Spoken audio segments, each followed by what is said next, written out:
시행령에는 관할 경찰서장이 교통소통을 위해 필요하다고 인정할 경우 집회 시위를 금지할 수 있는 주요 도로에 용산 대통령실과 관저를 둘러싼 이태원로와 서빙고로, 서초동 법원 등 11개 도로가 추가됐습니다. 오늘은 전국이 대체로 맑겠습니다. 내일은 전국이 대체로 맑다가 중부지방은 낮부터, 남부지방은 밤부터 점차 구름이 많이 끼겠습니다. 내일 아침 기온은 서울 10도 등 전국이 5도에서 14도로 오늘보다 1도에서 2도 정도 높겠습니다. 내일 낮 최고 기온은 서울 21도 등 전국이 19도에서 25도로 오늘과 비슷하거나 조금 높겠습니다. 서울 지방 현재 기온은 19.8도입니다. 정세진이었습니다. KBS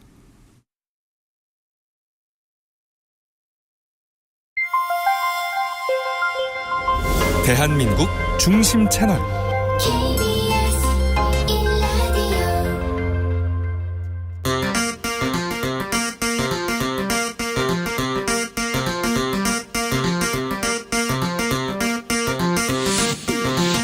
주진우 라이브.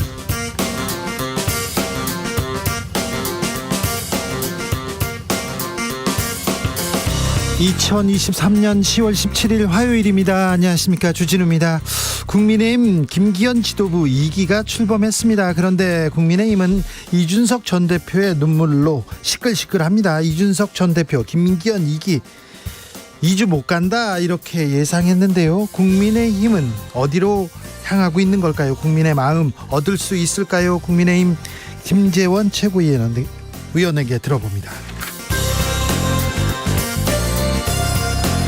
가짜뉴스 잡는다면서 5.18 가짜뉴스 생산자를 KBS 이사로 앉히면 어떻게 합니까? 오늘 KBS 국감장 시작한 지 30분 만에 파행됐다가 어렵게 또 이어갑니다. 국민의힘 김병욱 의원은 KBS 한국방송인가 북한방송인가 물었습니다. 아니, 여기서 왜 북한이 나오는지는 좀 잘 모르겠습니다. 윤 대통령 박민 KBS 사장 인사청문 요청안 제가 했는데요. 최가박당에서 살펴보겠습니다. 후쿠시마 오염수 2차 방류 2주차 맞았습니다. 그런데요, 방류 일주일간 삼중수소가 검출 한계치를 4차례나 넘어섰다, 이런 보도가 나오기도 했습니다. 과연 안전 괜찮은 걸까요? 문제 없는 걸까요? 전문가와 진단해 봅니다. 나비처럼 날아 벌처럼 쏜다. 여기는 주진우 라이브입니다.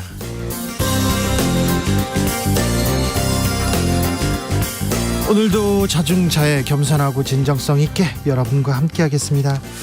비만이나 흡연, 비만, 이게 사람들 빨리 늙는 한 현상 요소라고 합니다. 예상하셨죠? 여기까지는. 그런데요, 집 없는 것도 서러운데요, 전세 살면 더 빨리 늙는다는 호주 한 대학의 연구 결과가 나왔습니다.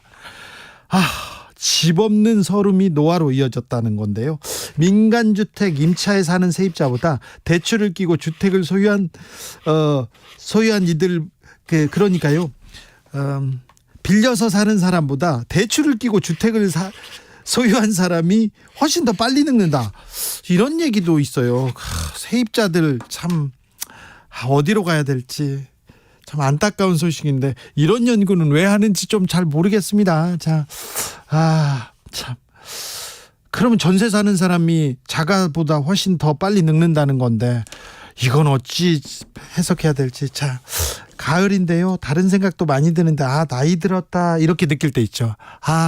내가 지금 나이 들었구나 이렇게 생각할 때 있으십니까? 아침에 자다가 일어났더니 그런 생각이 들었어요. 침대에 올라가다 허리 삐끗했어요. 이러면 막 슬퍼지기도 합니다. 네, 나이 들었다고 생각하는데, 여러분 언제 그런 생각 드는지 알려주십시오. 그리고 청취율 조사 기간입니다. 02로 전화 이렇게 오면요, 주진우 라이브라고 대답해 주십시오.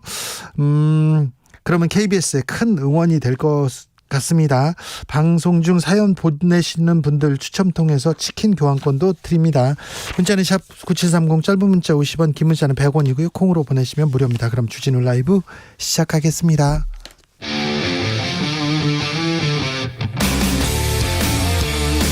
탐사보도 외길 인생 20년.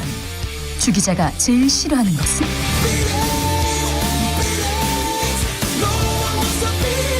이 세상에서 비리와 부리가 사라지는 그날까지, 오늘도 흔들림 없이 주진우 라이브와 함께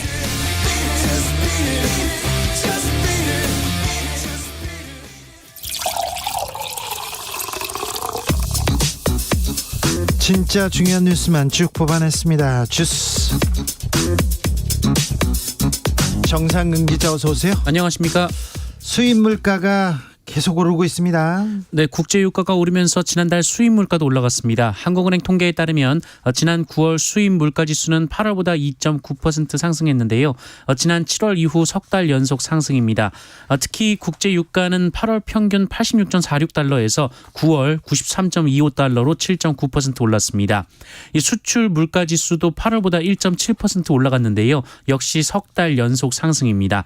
이 품목별로 보면 농림수산품이 전월 대비 1.3% 하락한 반면 공산품은 1.7% 올라갔습니다. 고금리 시대, 고환율 시대인데 물가를 잡을 수 있을까요?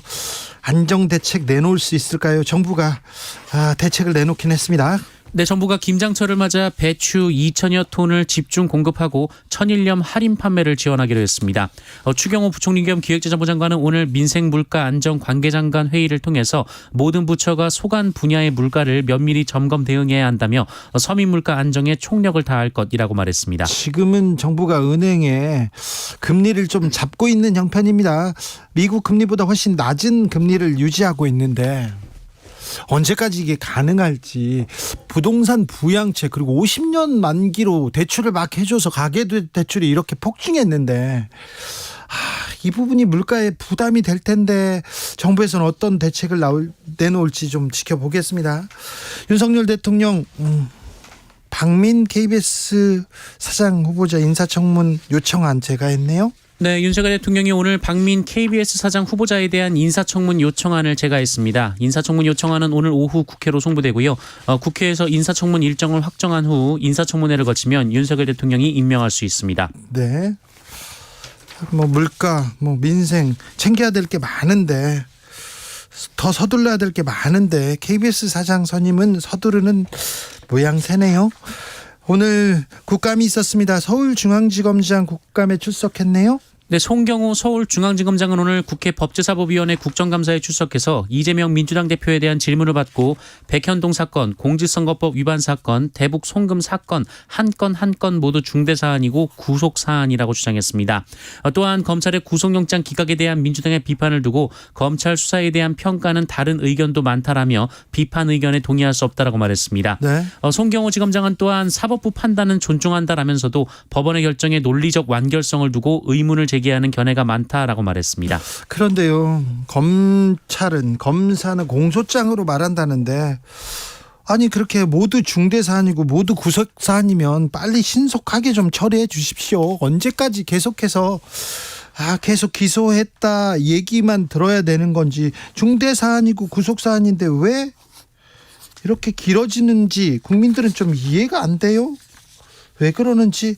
그리고 검찰에서 수사를 해야 되는데 자꾸 이렇게 발언이 나오는 거에 대해서도 어찌 해석해야 될지 많은 사람들의 입장이 좀 갈립니다.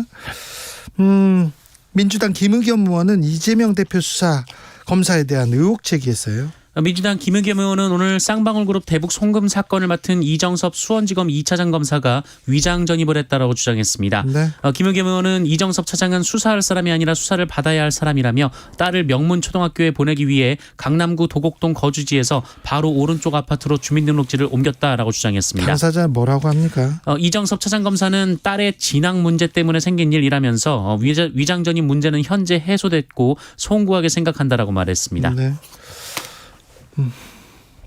국민의힘에서는 김기현 대표 체제에 대한 여러 말 계속 나옵니다. 네, 이준석 전 국민의힘 대표는 오늘 SBS 라디오에 출연해서 김기현 국민의힘 대표가 2주 뒤에는 못 버틸 것이라고 주장했습니다. 네. 이준석 전 대표는 또한 이번 주부터 20%대 대통령 지지율이 나오는 조사가 많을 것이라고도 주장했습니다. 유승민 전 의원은 또 레임덕이라는 얘기도 했는데요. 잠시 후에 저희가 자세하게 국민의힘 상황 들여다봅니다. 그런데요, 관변단체에 대한 보조금이 계속 늘고 있습니다. 네, 경향신문은 오늘 한국자유총연맹, 새마을운동 중앙회, 바르게 살기 중앙협의회 등 3대 관변단체의 보조금 총액이 올해만 777억 원이라고 보도했습니다. 지난 5년 중 최고치라고 하는데요. 이들 단체에 대한 지난 5년간 보조금은 3,291억 원에 이릅니다. 3천억이 넘는다고요? 네, 특히 증가한 보조금 액수의 79%가 지난해 지방선거 결과 민주당에서 국민의힘으로 이 광역 지방자치단체장이 바뀐 지역에서 지급됐습니다. 특히 새 단체는 운영비로만 올해 204억 원을 지급받았습니다. 한국자유총연맹 그리고 새마을운동중앙회, 바르게 살기 중앙협의회, 여기서 뭐 하는지 아세요? 어떤 일을 하는지는 잘 모르시죠? 언제 저희가 시간을 갖고 여기에서 어디에다 돈을 썼는지도 조금 한번 들여다보겠습니다. 얼마 전에 KBS 앞에서 관변단체 분들이 많이 오셔가지고 집회를 하더라고요. 근데 할아버지들께서 오셨는데 다 버스 승합차를 타고 오셨어요. 그런데 집회하러 오신 분들 할아버지들 군복이 다 새 군복으로 바뀌었더라고요. 할아버지 군복 새로 입으셨네요. 그러니까 이제 받았어 이렇게 얘기하시던데. 이런 곳으로 우리 세금이 들어가는 건 아닐까 좀 따져봐야 되겠습니다. 좀 봐야 되겠습니다. 세금이 이런 데다 쓰라고 하는 건 아니잖아요. 네, 여기도 써야 돼 이렇게 생각하시는 분도 있겠지만 한번 좀 어떻게 좀 짚어보겠습니다. 국감때 이런 거 짚는 건데.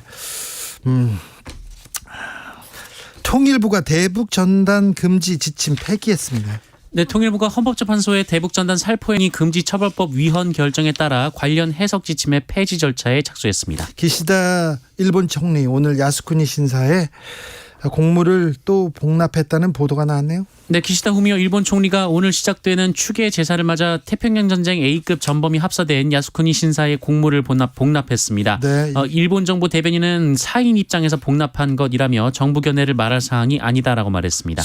총리가 사인입니까? 총리가 이렇게 복납했는데 사인 개인 자격이야 이렇게 얘기하는데 그 기시다 총리를 개인이면 우리가 뭘 신경을 씁니까? 보지도 않지요. 그나저나 그 컵의 빈잔은 언제 이렇게 채우려는지. 판사가 성폭행 가해자를 두둔하는 얘기를 했네요. 네, KBS는 지난 2021년 성폭행 사건의 재판을 맡은 판사가 법정에서 피해자 측에게 가해자가 정말 질 나쁜 애는 아닐 것이라며 형사 합의를 권했다고 보도했습니다. 자, 그런데 질 나쁜 사람이 아닌데 성폭행을 합니까? 성폭행을 했는데 질 나쁜 애가 아닐 것이라고 이렇게 얘기했다고요? 네, 피의자는 17살 정모군인데요. 이 정모군은 SNS에서 알게 된 지적장애인을 피해자를 유인해서 공원 화장실에서 성폭행한 혐의로 재판에 넘겨진 바 있습니다. 이 법정에 피해자의 언니 A씨가 참석을 했는데요. 이 피해자는 사건 후 수차례 극단적 선택을 시도하고 한때 폐쇄병동에 입원 치료를 받기도 했습니다. 또한 가족 모두가 외상 후 스트레스 장애를 겪고 있는 상황이라고 합니다. 이에 A씨가 피의자에 대한 엄벌을 호소했는데 그런데 판사가 피해자 가족도 힘들겠지만 피고인 가족도 힘들다라며 피고인 나이가 어리다라고 말했다고 합니다. 또한 A씨가 합의 의사가 없다라고 밝히자 돈 받아서 동생이 좋아하는 걸 해줄 수 있게 해주면 좋을 것 아니냐라거나 지금 합의하면 더 많은 금액을 받을 수 있다 이렇게 말을 했다고 합니다. 피고인 가족도 힘들고 성폭행을 했는데 질 나쁜 애는 정말 질 나쁜 애는 아닐 거라고요. 참. 어떻게 됐어요? 그래서 이 사건에 대해 검찰은 피의자에게 징역 6년을 구형했는데요. 그런데 재판부가 사건을 소년부로 송치했습니다. 소년부는 형사처벌 대신 소년 보호 처분을 내리게 됩니다. 한편 국가인권위원회는 재판장의 부적절한 발언으로 피해자 측의 인권이 침해된 사실을 인정하고 법원행정처장에게 후속 조치를 권고했습니다. 판사님 딸이라고 생각하지는 않더라도 주변 사람이라고만 생각해 보세요.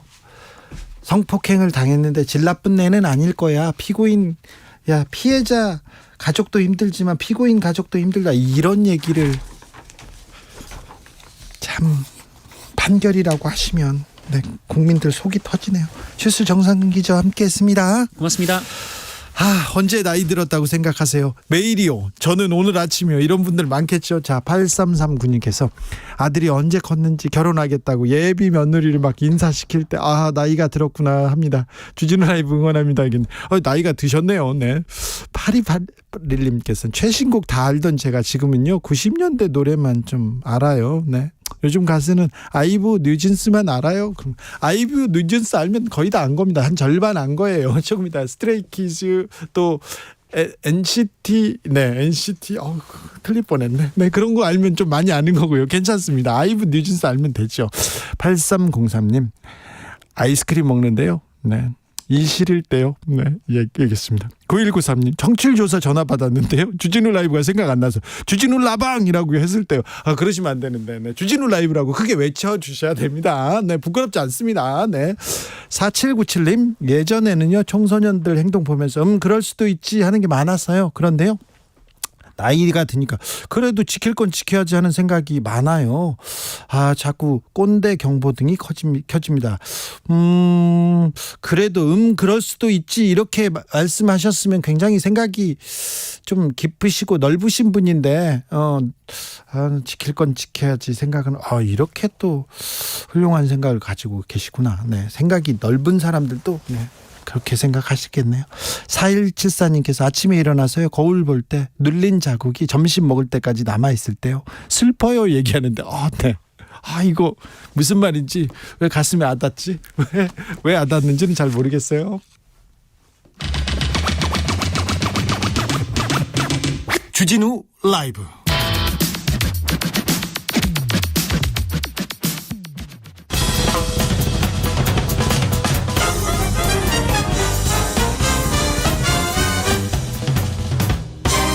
훅 인터뷰. 모두를 위한 모두를 향한 모두의 궁금증 훅 인터뷰.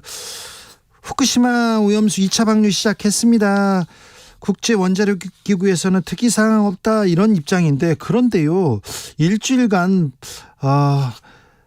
삼중수소 농도가 검출 한계치를 4차례나 초과해 검출됐다 이런 보도 나왔습니다. 괜찮은지 안전에는 이상 없는지 한번 물어볼게요. 이덕환 서강대 화학과 명예교수 연결되어 있습니다. 교수님 안녕하세요. 네, 안녕하세요. 네. 삼중수소가 이렇게 검출됐다고 보도가 나왔습니다. 괜찮은 건가요, 이 상황? 예, 우선은 지금 보도된 내용으로는 걱정할 이유가 전혀 없고요. 예. 조금 난처한데 지금 일부 언론에서 인용한 숫자들은 검출 한계치입니다. 네. 이거는 위험한 정도를 나타내는 게 아니라 네. 일본이 후쿠시마 근방에다가 한 50여 곳에 감지기를 설치해 놨는데 예. 그 감지 장치의 성능을 나타내는 겁니다. 네. 그러니까 감지 장치에 삼중수소가 존재하는 것이 모니터링이 됐다. 이런 얘기고요. 네. 실제로 후쿠시마 원전에서 방류하고 있는 방류수에 들어있는 삼중수소는 1차 방류 때하고 마찬가지로 리터당 200베크렐이 유지되는 걸로 확인이 되고 있습니다. 네. 지금 우리가 관심을 가져야 될 거는 이 감지기의 검출 한계치가 아니라 후쿠시마 원전이 방류구에서 내보내면서 관리 기준이라는 게 있는데요. 네. 방류수를 내보낼 적에 최대 국제사회에다가 약속한 최대 허용 기준은 1,500베크렐입니다. 근데 예. 실제로는 그거의 한 7분의 1 정도밖에 안 되는 200베크렐로 물켜서 내보내고 있는데 네. 지금 이제 일부 언론에서 보도한 숫자들은 사실은 3km 이내에 설치해 놓은 한 10여 곳의 감지 장치에서 30베크렐이 넘으면 잘못 얘기했습니다. 350베크렐이 넘으면 도쿄전력에서 무슨 문제가 생긴 거라고 생각을 하게 되고요. 700베크렐이 넘으면 방류를 중단하도록 내부적으로 절차를 가지고 있습니다. 네. 그러니까 그 기준보다는 지금 10베크렐 정도니까 네. 전혀 걱정할 수준에 이르르지 못하고 있는 상황입니다. 자, 오염수 방류 이후에 예. 잘 검증하고 있죠. 특이사항 없는 거죠. IAEA에서 1차 방류 때하고도 비슷하다. 특이사항 없다. 이렇게 얘기하던데. 예. 삼중수소 말고 다른 물질은요? 핵종도 네. 많게는 62종이 의심스럽고 적게는 한 30종류를 모니터링을 하고 있는데 네. 지금 IAEA가 모니터링하고 있는 도쿄전력의 상황으로는 아직까지는 문제가 전혀 없는 걸로 확인이 되고 있습니다. 그 데이터를 다 믿을 수 있는 거죠? 글쎄요. 안 믿을 이유가 있는지 저는 잘 모르겠습니다. 오염수를 방류하고 그 주변에서 이렇게 농도를 측정도 하고 그러는데 가까운 바다하고 먼 바다하고 이렇게 차이가 있습니까? 차이가 상당히 많죠. 네. 그 가까운 바다에서는 방류구의 농도하고 그 연관관계가 있지만은 네. 먼 바다는 아직까지는 그 방류 전하고 사정이 전혀 달라지지 않고 있는 게 확인이 되고 있습니다. 네.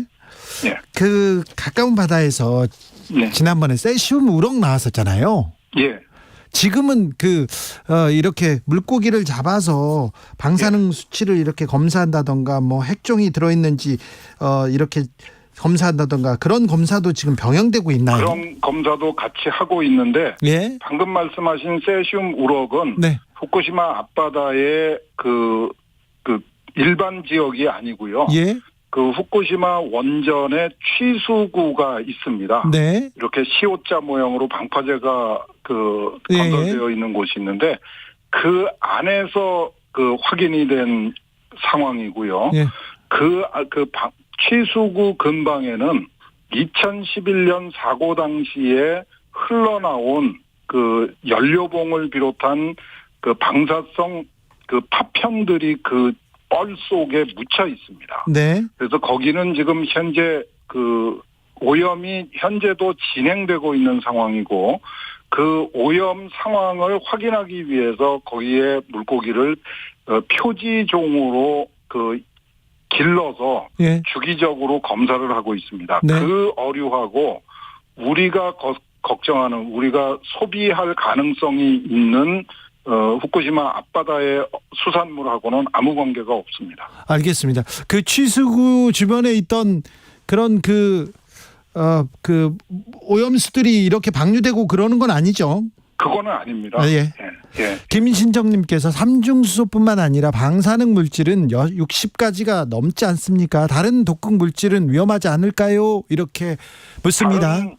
다른 방사성 핵종도 걱정스럽지요. 네. 그런데 다른 삼중수소를 제외한 나머지 60여 종의 방사성 핵종은 네. 알프스라는 장치로 최대한 걸러낸 다음에 네.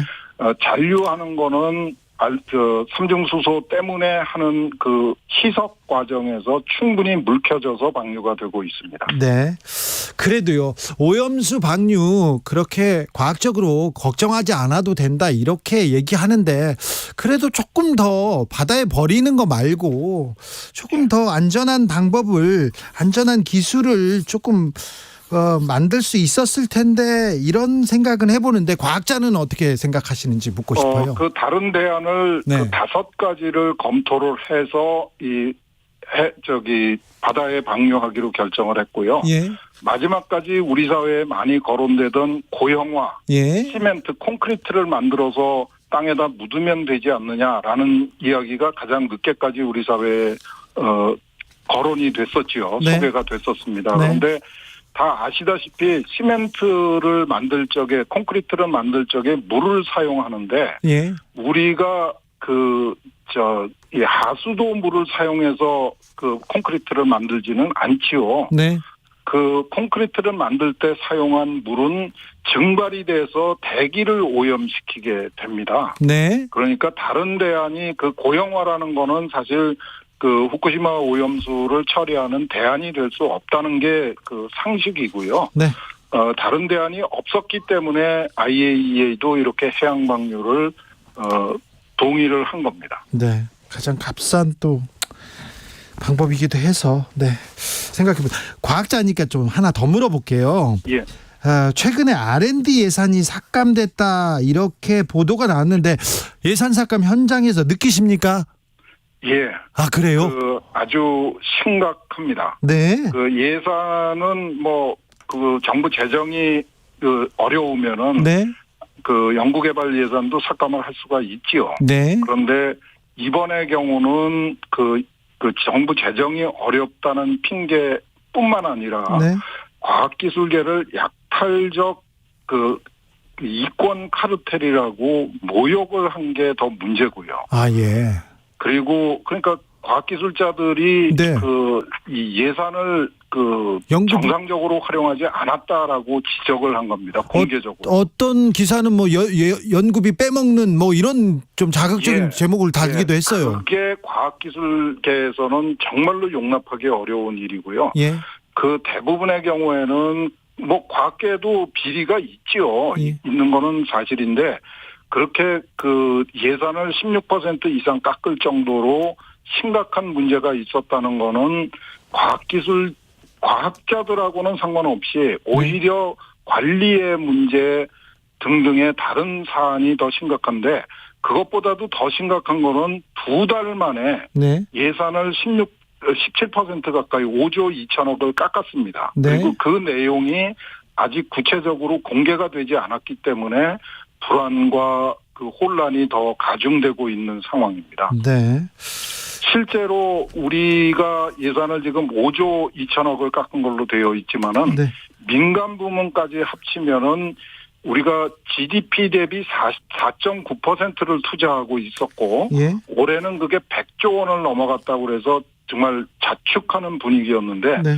내년에는 그게 1%나 1%포인트나 줄어들게 될 거로 예상이 됩니다. 네. 그래서 그 사이언스나 네이처 같은 국제 과학기술계에서도 우리나라의 이 갑작스러운 예산 삭감에 대해서 네. 주목을 하고 있습니다. 네.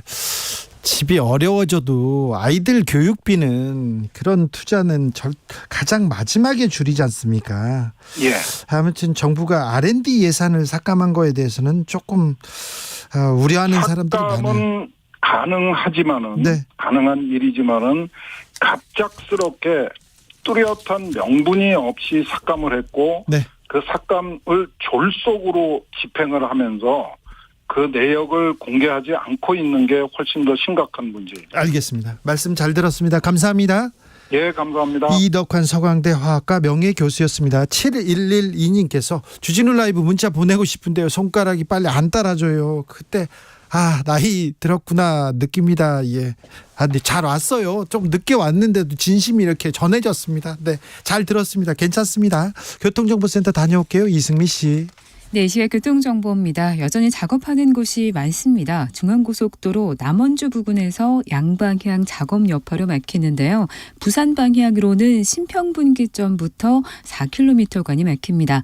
무안 광주고속도로 광주 방향으로는 서광산에서 운수까지 정체가 되고 있는데요. 서광산에서 조금 전 사고 났습니다. 1차로와 갓길 막고 처리 작업하고 있어서 주의하셔야겠습니다.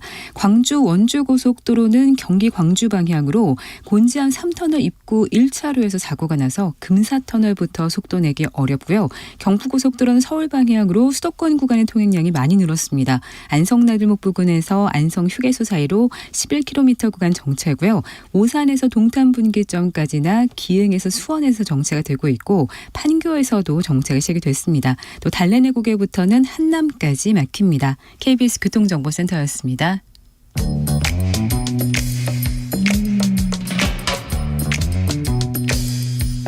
오늘의 정치권 상황 깔끔하게 정리해드립니다. 여당 크로스 최가박과 함께 최가박당.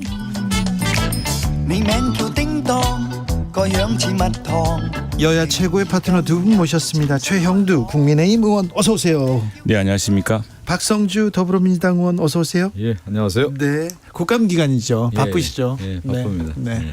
두 언론인 출신 분들한테 오늘 국회 가방위에서 KBS 국감이 있었는데요. 네. 좀 뭐 어떻게 들으셨습니까? 저도 뭐 국감하느라고 뭐 자세한 내용은 모르는데 언론을 통해서 들었고요. 네. 이제 박민 사장 임명과 관련해서 저희 민주당 의원들이 상당히 이제 질타를 한 것으로 알고 있는데 네. 이건 이렇게 봐야 될 것 같아요. 박민 사장을 이제 KBS 사장으로 임명했다라고 하는 것은 점령 사령관을 보냈다. 네. 이렇게 보는 것이죠. 방송 장악을 위한 최선봉장인 박민 사장을 임명함으로 인해서 KBS를 그야말로 과거처럼 네. 군사정부, 권위주의 정부 시대처럼 뭐 이제 박민사 사장이 어떤 스탠스를 취할지는 모르겠지만 네. 방송 장악과 같은 역할을 하는 그런 모습으로 가기 때문에 상당히 이 문제는 심각하다. 그러니까 민주주의 역사에서 언론의 자유 이런 부분들이 KBS의 엄청난 역할을 했거든요. 그러니까 KBS가 과거에 권위주의 정부 시대에서의 그 당시 어떻게 보면 정부의 설파 방송이 되는 그런 모습이었다가 민주화가 되면서 그야말로 공영방송으로서의 중심을 이어왔고 네. 균형을 잘 이루어가는 공영방송의 모습을 이어왔는데 과거에 이명박 정부의 KBS가 또 다른 위기가 왔었어요. 그 당시에. 그러다가 지금 어떻게 보면 윤석열 정부 들어와서서 그것도 KBS 출신이 아닌 네. 문화일보 출신의 사장 그것도 상당히 제가 이 부분에 대해서 언론에 나온 것으로만 알기 때문에 어떻게 표현할지 모르겠지만 네. 결국은 이제 윤석열 정권의 방송 장악이라고 하는 부분에 있어서 점령군 사령관으로서 보냈다 이렇게 보는 거죠. 문화일보에서 존경과 신망을 받던 박민 이렇게 얘기는 못 하겠습니다. 근데 존경과 신뢰를 받던 최영두 의원님 어떻게 보십니까? 그 실력으로 인정받던 아주 정평 있는 언론이었죠. 저하고는 같은 문화일보에서 20년 동안 근무도 해봤고. 솔직히 말해서 그런데 아닙니다. 아니, 최영두 의원님께 제가 그렇게 세평은 그렇게 좋지는 않죠. 아니 세평이 좋지. 네. 아니 공정하고 이분이 최근에 이제 문화일보 칼럼 최근은 아니죠. 이제 아주 그 KBS 사장 내정설이 돌기 전에 그 많이 문화일보 쓰였죠. 칼럼 보면은 이 정부에 대해서 그렇게 호의적이지가 않습니다. 굉장히 비판적이고 자존심이 강한 언론인이고요. 자, 근데 다른 걸 떠나서 내가 사실은 오늘 과방위는 그랬지만 KBS 분위기 어떤가 봤더니 네. KBS 엘리베이터나 저기에는 그 민노총 아웃. 이것이 지금 박민 사장 내정제에 대해서는 뚜렷한 것이 안 보이던데 난 이렇게 봅니다. 이 지금 박 의원님 그렇게 말씀하시죠. 그게 아니고 이제 공영방송의 공정성 회복을 위한 최소한의 아마 장치를 할 것이다 이렇게 봅니다. 그리고 신문 출신이 KBS 사장이 된 전례가 있었죠. 박건상 사장이 있었고 또 정현주 사장이 선분은 동아일보 출신이 아주 유명한 언론인이었고 정현주 사장은 한겨레신문 출신으로 원래 이제 동아일보 출신 동투 출신이죠. 한겨레신문 워싱턴 특판으로 했던 분이었는데 두 분이 다 KBS 사장을 했고 박건상 사장이랑 오히려 경력이 비슷해요.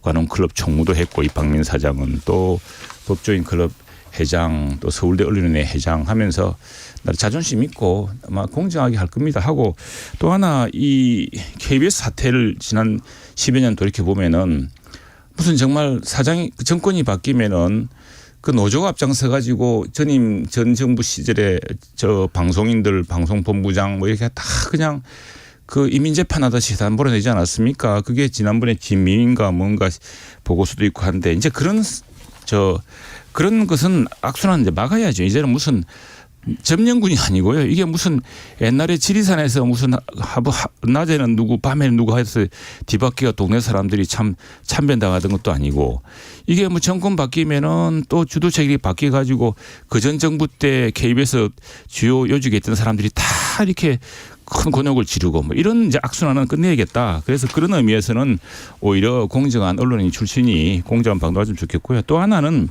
KBS의 과제는 이겁니다. BBC 방송의 철칙에 보면은 보도의 가이드라인에 항상 이퀄 어퍼추니티 표현이 있습니다. 공정. 그건 나중에 어떻게 보면 이퀄 타임으로까지 딱 구체화되어 있어요. 그런데 선거보도 방송, 정치보도 방송에서는 여야의 팽팽한 의견이 맞을 때 공정하게 그리고 시간마저 딱 공정하게 맞춥니다. 그런데 우리가 지난번에 대선 직전에 여러 가지 윤커피 무슨 그 허위 조작 뉴스도 보면 그 당시 공영방송이 그렇게 했느냐에 대한 우선 자기 반성도 좀 있어야 된다고 생각을 합니다.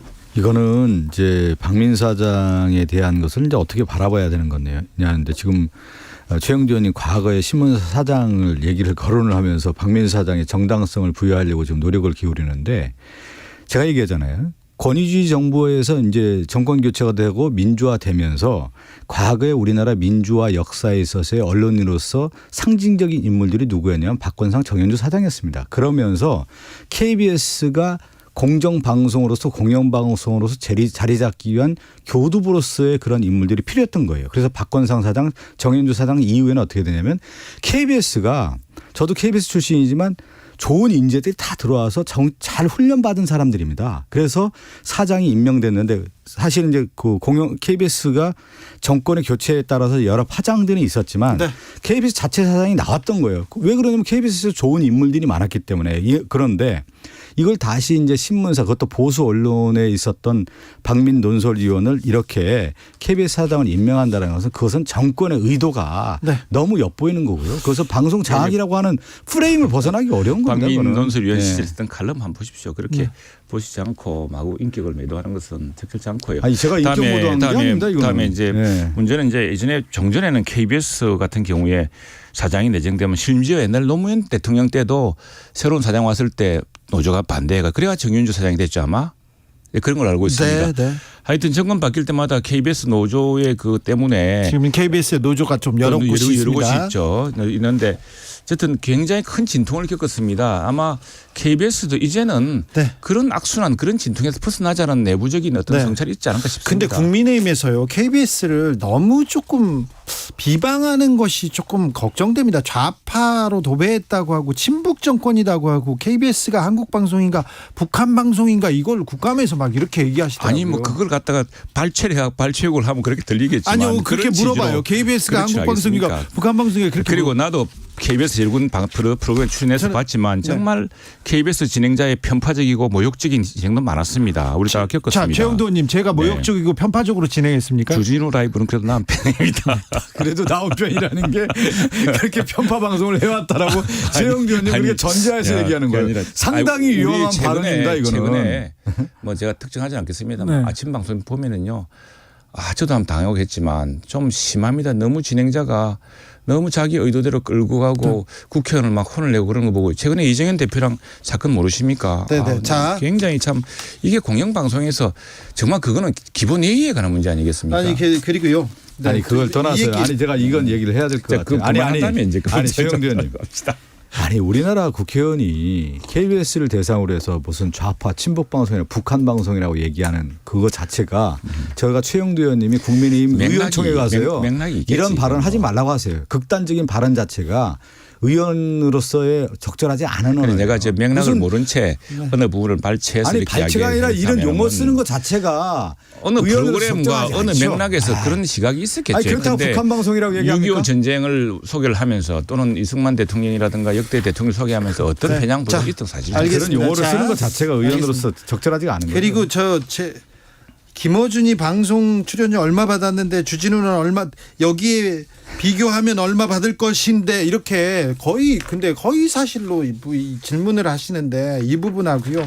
그리고 얼마 받으십니까? 물어봅시다. 그래서 됐습니다. 제가 그 액수를 밝히면요 나중에 밥 사주시겠다고 하실 거예요. 그 다음에 두 번째 KBS는 KBS는 그렇습니다. 그리고요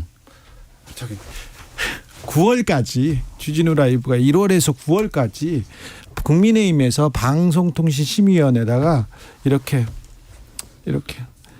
편파적이다 이렇게 잘못됐다고 이렇게 심의를 넣었어요. 우리 당으로서는 네. 그런 의심이 있을 수 있고. 네. 그런데요. 그럴 수 있죠. 네. 그 민주당은 옛날에 더했습니다. 되는데 무슨 더합니까? 아니 그 팩트를 민주당 그렇게 안 했어요. 아닙니다. 우리 이 방법을 언제 썼냐면 이명박 정부 때 항상 방송 심의를 통해서 그 나중에 옥죄는 전략을 했는데 이걸 그대로 따라가고 있어요. 방심이 옛날 종편하고 이런데 이명박 시즌 2가 건수가 나와 있으니까. 넣었던 건수가 1월부터 있습니다. 9월까지 주진우 라이브가 272건입니다. 근데 그 주진우 라이브를 진행하면서 조금 그런 편파성이 있었습니까? 아니 없었는데 내가 듣기도 좀 있었어. 느끼시면서 또 편파적이라고 가시면 안 되죠. 그러시면 안 되죠. 아니 자, 이 얘기는 여기까지 할게요. 과학적인 무슨 근거라든가 근데 무슨 아까도 조금 전에도 보니까 무슨 그런 걱정이 있겠지만 좀 공정한 진행, 공정한 출연 이런 게 있어야 되지 않겠습니까? 최영도 의원님 이명박 정부에서 그때 일을 하셨잖아요. 그때 보면은 그대로 방송심의 해가지고 KBS, MBC 막 옥죄려고 하고 그걸 이용했던 거예요. 근데 이대로 답습을 하는 겁니다. 지금 보면. 자, 그거는 벗어나십시오 좀. 문재인 정부 리플레이 시절에 벗어나십시오. 또는 지난 정부 박근혜 정부 시절에 그 민주당에서 정말 방송 모니터링 철저히 하셨죠. 자, 지나갈게요. 지나갑시다. 네, 최영도 의원님. 자, 국민의힘은 김기현 체제 2기에 돌입했습니다. 자. 지도부 인사를 발표했는데 어떻게 보셨습니까? 먼저 박성준 의원한테 물어볼게요. 이거는 이제 김기현 대표가 안정 속의 변화라는 것을 기치를 걸었더군요. 네. 그런데 김기현 대표가 어떻게 안정을 기할 수 있습니까? 지금 이번에 강서 보궐선거에서도 그렇고 윤석열 정권이 1년 6개월 지나면서 국민을 불안정하게 하고 실질적으로 경제 민생 파탄나고 외교 안보 이렇게 어려움에 처하게 하고 여러 책임에 대한 부분이 있었기 때문에 국민이 준엄한 심판한 거예요. 경고장을 날린 거 아닙니까? 그러니까 김기현 대표뿐만 아니라 윤석열 대통령에 대해서 경고장을 날린 건데 그것을 대의체제로서의 김기현 대표가 유지한다는 것 자체가 말이 안 되는 거죠. 불안정을 초래한 사람이 어떻게 안정을 할 수 있겠습니까? 그리고 변화란 용어를 김기현 대표는 쓰면 안 돼요. 수구 아닙니까 수구. 자기의 기득권을 유지하겠다라고 하는 건데 변화는 혁신을 뜻하고 쇄신을 뜻하는데 김기현 대표 자체가 변화의 대상이 되는 거죠. 쇄신의 대상이 되는데 어떻게 주체가 될 수가 있습니까? 최영도 의원님. 그래서 그런 어떤 비장한 각오를 김기현 대표가 밝혔고요. 또 김기현 대표만 하더라도 사실 김기현 대표는 지난 문재인 정부 시에 울산시장 하면서 대통령실 전체가 그 선거에 개입해서 정말 그 핍박하고 그랬던 그 핍박 당했던 분이지 않습니까? 그런 분이 다시 이제 참 정말 부활해 가지고 이 당 대표 원내대표까지 하셨는데 그만큼 또 책임이 무겁겠죠. 그러나 지금 상황에서는 이게 비대위라는 것도 여의치가 않고 비대위 구성하는데 시간도 꽤 걸립니다. 비대위가 또 역대를 했지만 뭐 지난번 민주당 김은경 비대위 보십시오. 얼마나 비대위가 비참하게 끝났습니까? 비대위가 아니고 혁신위원회. 혁신이든 비대위든 마찬가지. 아니 참 다른 겁니다. 완전히 다른 겁니다. 그 혁신위가 또 얼마나 비참하게 끝났습니까? 그걸 정확하게 용어로 쓰세요. 그래서 이제 어쨌든 불가피한 안정 속의 변화를 택했는데 아마 철저한 정당 혁신, 정치 혁신 또 지금 사실은 우리 당이 겪고 있고 우리 정부나 우리나라 전체가 겪고 있는 것은 정말 이제 전대미문의 그 경제적 그 민생 위기입니다. 지금 그 겨울 중동 위기가 지금 그제지 않습니까? 유가에 영향을 미칠 테고 세계 경제에 영향을 미칠 텐데 가뜩이나 어려운 경제 또 찬물을 끼얹고 여기에 그 이제 불만의 겨울이라 그러죠. 옛날 대처 시대 때 영국에서 대처 그 나올 시기에 윈터 오브 디스컨텐트 그래가지고 얼마나 사회적으로 혼란도 심하고 사람들도 어려우니까 우선에 그래서 그런 큰 과제를 이제 해체해 나가야 되죠. 그런 과제에서 아마 김기현 대표 체제가 아마도 정말 뼈를 깎는 각오로 할 겁니다. 그렇게 하지 않으면은 김기현 대표 본인의 정치 생명 문제가 아니고요. 우리 당과 지금 윤석열 정부가 이게 큰 경랑에 빠져들게 되니까 그걸 막기 위해서라도 최선을 다해야죠. 강서 재보궐선거에 국민의힘이 총력전을 기울였는데 표차가 좀 컸어요. 좀 충격적으로 받아들여요. 아주 충격적으로 받아들이고 있습니다. 특히나 지난 어쨌든 구청장 선거는 이겼거든요. 원래 이제 강서구가 우리한테 쉬운 지역은 아니었습니다. 아니었지만 지난 서울시장 선거에도 이겼고 또 대통령 선거도 그때 박빙 선거였지만 박빙인데 마곡 같은 경우 새롭게 뜨고 있는 지역의 그런 중산층들이 많은 지역에 그런 쪽은 우리가 상당히 크게 이겼거든요. 그게 왜 졌는지를 둘러싸고서 한 구청장 선거를 넘어서서 굉장히 심각한 이 분석을 하고 있습니다. 그런데 이제 김기현 대표 체제의 특징을 좀 보면요, 과거에 한나라당, 새누리당, 자유한국당, 미래통합당의 행태를 보면 알 수가 있어요. 제가 이 얘기를 왜 드리냐면, 그러니까 한나라당 이 보수당들이 성장할 때는 널리 인재를 등용하고 외연 확장하고 수도권 확장하면서 실질적으로 민심의 흐름을 잘 받아들였다고 볼 수가 있는데, 만약에 이제 퇴색 국면으로 갈 때는 뭐냐면 TK 중심으로 이제 가더라고요. 항상 보면 TK의 DNA가 있는지 TK 본당으로 가는 모습으로 해서 뭐를 짓냐면 요새를 져서 자기들만의 어떤 구축된 성을 만들어가는 과정들인데, 지금 저는 그게 바로 과거와는 달리 지금 국민의힘이 예전의 모습, 그러니까 그 한나라당, 새누리당, 자유한국당, 미래통합당에 퇴색했던 그러한 모습으로 지금 돌아가는 그러한 흐름으로 가고 있다. 그것은 김기현 대표 체제와 더불어서 윤재욱 원내대표도 TK 아닙니까? 또 이만희 사무총장 같은 경우도 TK TK죠. 출신으로 해서 그렇게 갈 수밖에 없는 구조인 것 같다. 지금 보면은. 그래서 그것은 외연 확장하기가 굉장히 어려운 구조로 이미 국민의힘이 빠져들고 있는 거 아니야. 그것은 편하거든요. 왜 요새를 지키면 편하거든요. TK 요새를 지키고자 하는 그러한 전략적 선택으로 한 건데 과연 그것이 맞을지는 봐야 되겠습니다. 그럴 리가 있습니까? 그건 마침 또 이미 김기현 대표는 이제 전당대회를 통해서 당선된 분이고 원내대표는 의원총회를 되었고 이게 이제 이만희 의원이 이제 사무총장이 되면서 DK 체제란 말씀하시는데 두 분은 원래 이제 그 민주적 절차에 대해 선출된 분들이고 이만희 의원을 하신 것은 보니까 이제 이분이 그 사실 사무총장의 역할은 이게 뭐 자꾸 공천인데 민주당은 어떻게 하는지 모르겠습니다만 우리 당의 살림과 당의 조직을 이제 꾸리는 역할입니다. 이건 아무래도 당내 여러 의원들 간의 신망 또 이런 게 있어야 되고 또 그 인화력 뭐 이런 것들을 다 감안한 것이고 이만희 의원이 아주 원만하고 하신 분이 또 하나 이분이 이제 공직을 하시지 않습니까? 공직도 경기경찰청장을 하셨어요. 경찰이었습니다. 그러니까 사실은 수도권 민심에 대해서 좀 잘 알고 있는 분이라고 봐야죠. 자, 그런데요.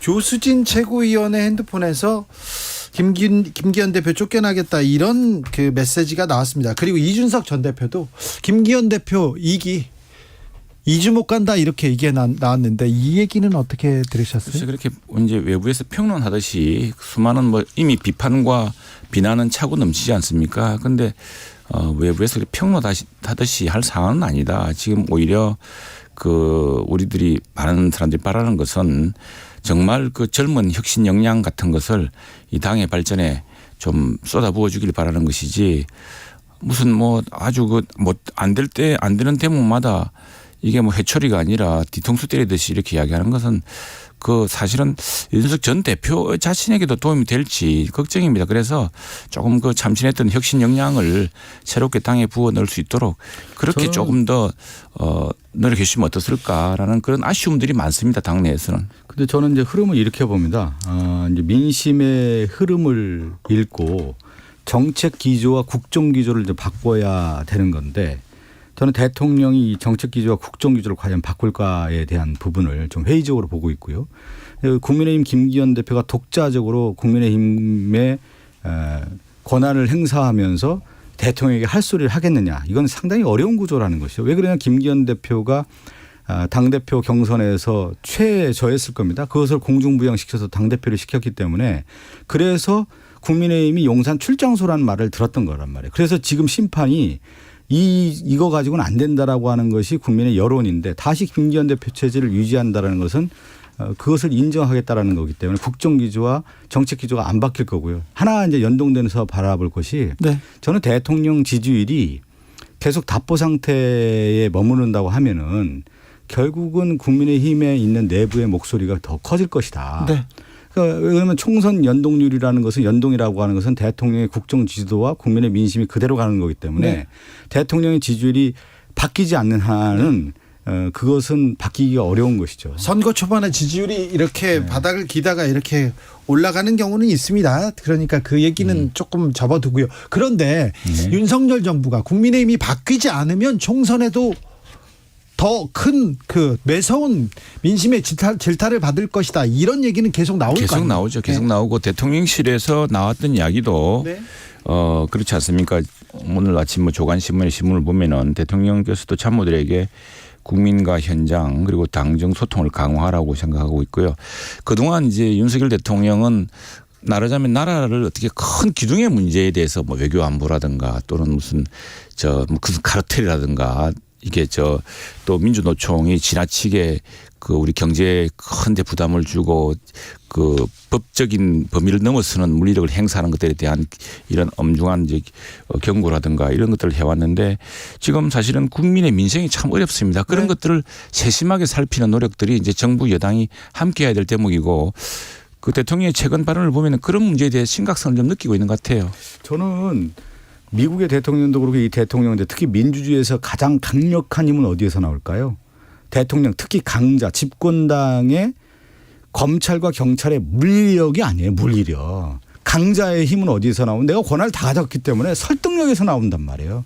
여기서는 가장 큰 차이가 있다고 봐요. 그러니까 윤석열 대통령의 집권 1년 반 동안에 뭐냐면 물리력 행사만 해왔어요. 누구를 만나서 설득했습니까? 야당을 만나서 설득했나요? 국민을 만나서 설득했나요? 예를 들어서 이태원 참사에 있는 그 피해자 가족들을 만나서 설득했습니까? 만나서 그 사람들 눈물을 닦아줬습니까? 그게 아니라 다 무시하고 물리력으로 다 짓밟았던 거 아니겠습니까? 지나친 말씀이고. 지금 아니 지나친 게 아니라 지금 그렇게 해왔기 때문에 국민들이 경고한 거 아니겠습니까? 이제 진정으로 국민의 마음을 읽고 손을 잡아달라 이 얘기 아닙니까? 이제는 물리력이 아니라 설득력, 소통력으로 가야 되는 것이죠. 제가 그 얘기를 드리는 네, 겁니다. 이제 곧 이제 시정연설이 옵니다. 10월 30일 잡혀 있죠. 그때 이제 내년도 지금 여러 가지 나라 걱정도 많고 야당에서는 비판도 많고 합니다만 내년 예산안에 대해서 왜 예산안을 이렇게 짰는지 대통령이 이제 국민과 국회에 직접 호소하는 기회가 있겠죠. 그 기회에 아마 여야 이제 당 지도부 그리고 또 국회의장과 또 저 요인들 정부의 우리 대한민국 정부의 55부입니까? 뭐 3부 요인들을 다 만나게 되는 것이죠. 그 당시 그런 이제 기회가 있고 근데 참 안타까운 대목은 제가 참 그 제일 국회 지난 3년을 보면서 안타까운 대목은 지난해 10월에도 똑같은 기회가 있었거든요. 네. 있었는데 그 시절에는 민주당이 거부했어요. 그 시정연설 때 당 지도부 간에 만나는 그 자리를.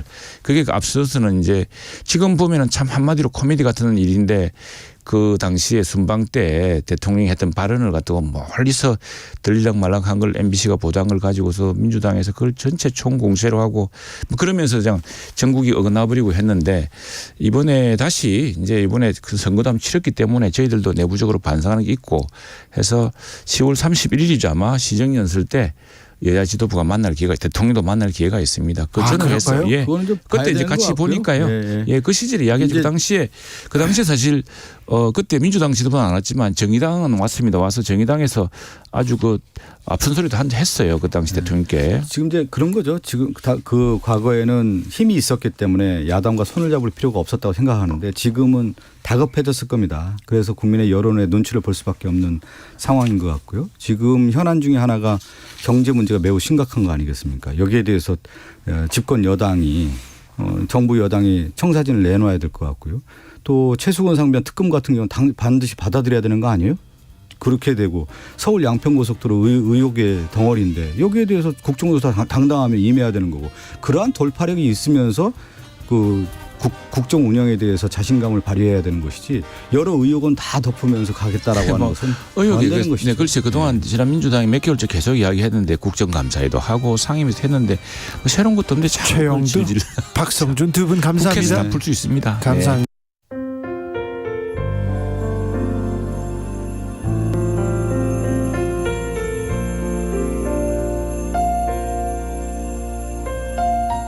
KBS 라디오 연중기획 희망충전 대한민국 556번째 이야기. 안녕하세요. 아나운서 이현주입니다. 미선이는 매일 아침 일기예보를 살핍니다. 혹시나 비가 오면 어쩌나 전기 작업을 하는 아빠가 걱정스럽기 때문인데요. 미선이가 6살 무렵 엄마는 아빠와 어린 동생들을 남긴 채 집을 떠나버렸습니다.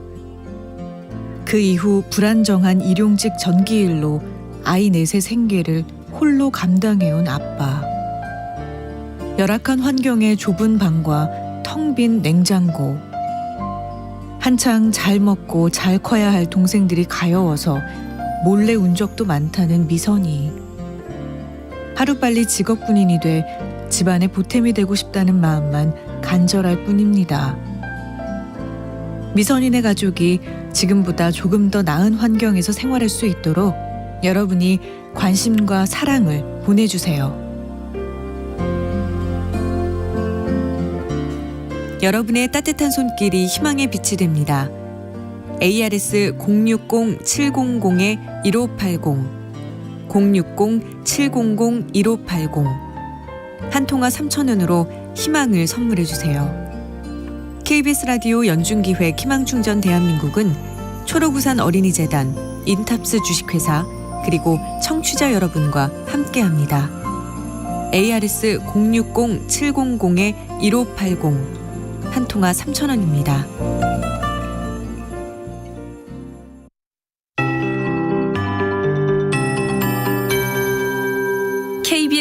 58분 날씨.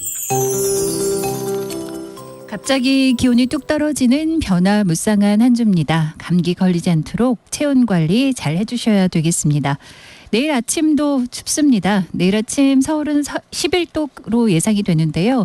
오늘 올 최저 기온을 기록했던 7.5도보다는 3, 4도 서울의 기온은 오릅니다.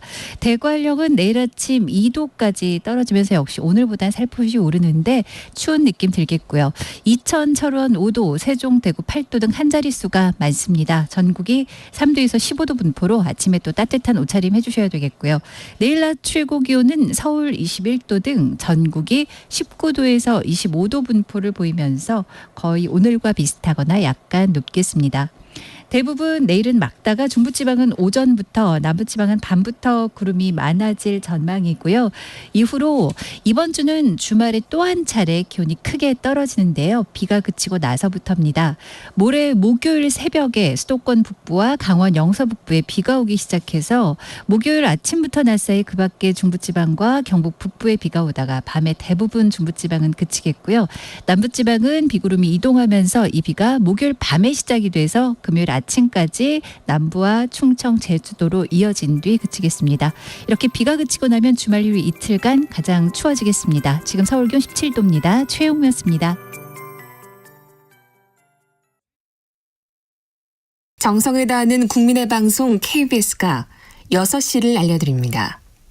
AM 711kHz, FM 97.3MHz, KBS 1라디오입니다. HLKA.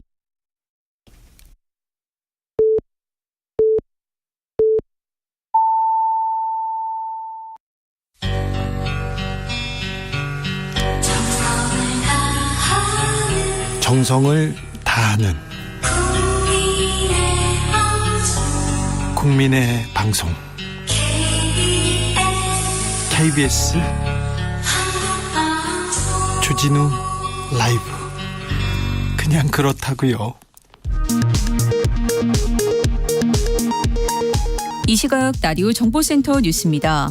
이재명 더불어민주당 대표의 대장동과 위례 신도시 의혹 등과 관련한 재판이 오늘 오전 시작됐습니다. 검찰이 3시간 이상 공소 사실을 진술했고 이재명 대표는 검찰 지적이 마치 공산주의 같다고 주장했습니다.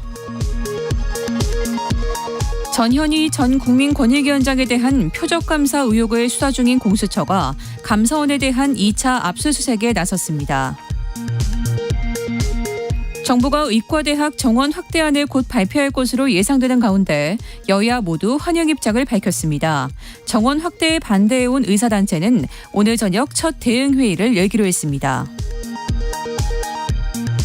국회 법사위 국감에서 김의겸 더불어민주당 의원이 쌍방울 대북송금 사건 등을 수사하고 있는 수원지검의 이정섭 2차장 검사의 위장전입 의혹 등을 제기하면서 질의의 적절성 여부 등을 놓고 여야 간 공방이 오갔습니다. 지금까지 라디오 정보센터 뉴스 정원나였습니다.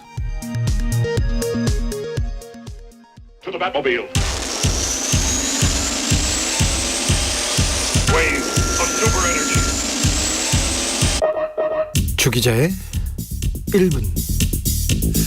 옷가게에서 블라우스 속에다가요 뭘 껴입는 수법으로 옷을 훔치다가 적발된 사람이 있어요. 이 절도범 어떻게 됐을까요? 어제 국민의힘 윤리위원회에서 절도 혐의를 받은 김필려 경기 안양 동안을 당협위원장에게 당원권 정지 3개월 처분을 내렸습니다. 그러니까 당원권이 3개월 정지됩니다. 그 이후에 다시 당원으로 돌아옵니다. 위원장 자리를 다시 맡게 될지, 위원장 자리에서 내려갔다는 얘기는 잘 모르겠어요. 어떻게 되는지. 김 위원장은 당 윤리위원회에다가 점주가 요구하는 금액을 다 지급했다. 그 점주는 제가 다 배상을 해줬으니까 끝났다. 얘기를 했는데도 불구하고 경찰에 신고가 됐다. 개인의 어떤 우발적인 사건이고 실수를 만회하고자 노력을 했던 것들이 있다. 이렇게 소명했다고 합니다. 절도하다가 걸려서 배상하면 끝이 나는 건 아니잖아요. 그런 건 아니지 않습니까? 잠시 계세요, 의원님. 자, 지난해 지방선거에서 국민의힘 안양시장 후보로 출마했던 김필여 위원장, 낙선후 한국마약퇴치운동본부 이사장에 올랐습니다. 지난달에는 대한민국 칭찬합시다 대한 인물 대상을 수상하기도 했습니다. 저는 처음 들어보는 상입니다. 김 위원장은 절도를 했는데요. 근데 최근에 법무부 교정위원회 교정정책자문위원으로 위촉됐습니다. 주 기자의 1분이었습니다.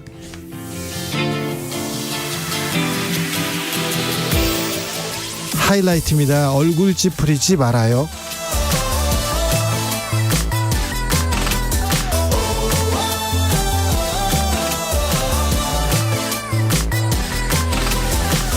오늘따라 유난히 웃지 않는 네가 왠지 슬퍼 보여.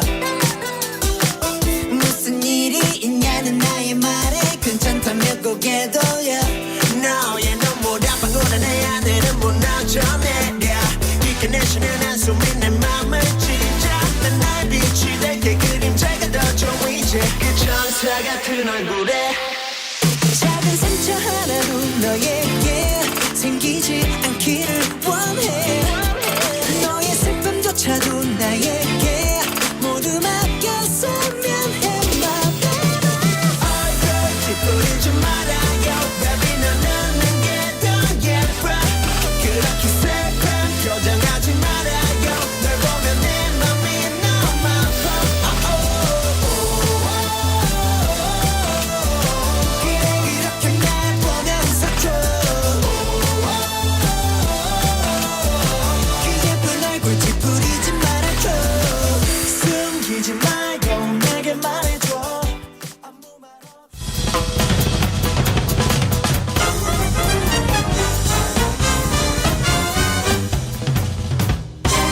훅 인터뷰. 훅 인터뷰 이어가겠습니다. 선거 패배의 책임을 지고 사무총장과 당직자들이 물러났습니다. 김기현 체제 2기라고 하는데, 그런데 당은 또 이준석의 눈물로 시끌시끌합니다. 국민의힘 쇄신할 수 있을까요? 국민과 소통할 수 있을까요? 과연 국민의 마음 찾아올 수 있을까요? 국민의힘 김재원 최고위원과 이야기 나눠보겠습니다. 어서 오십시오. 안녕하세요. 네. 우리 김재원 최고위원님은 당원권 정지 1년인가요? 1년도 그게 네. 뭐 다른 사람 1년하고 조금 다르게 네.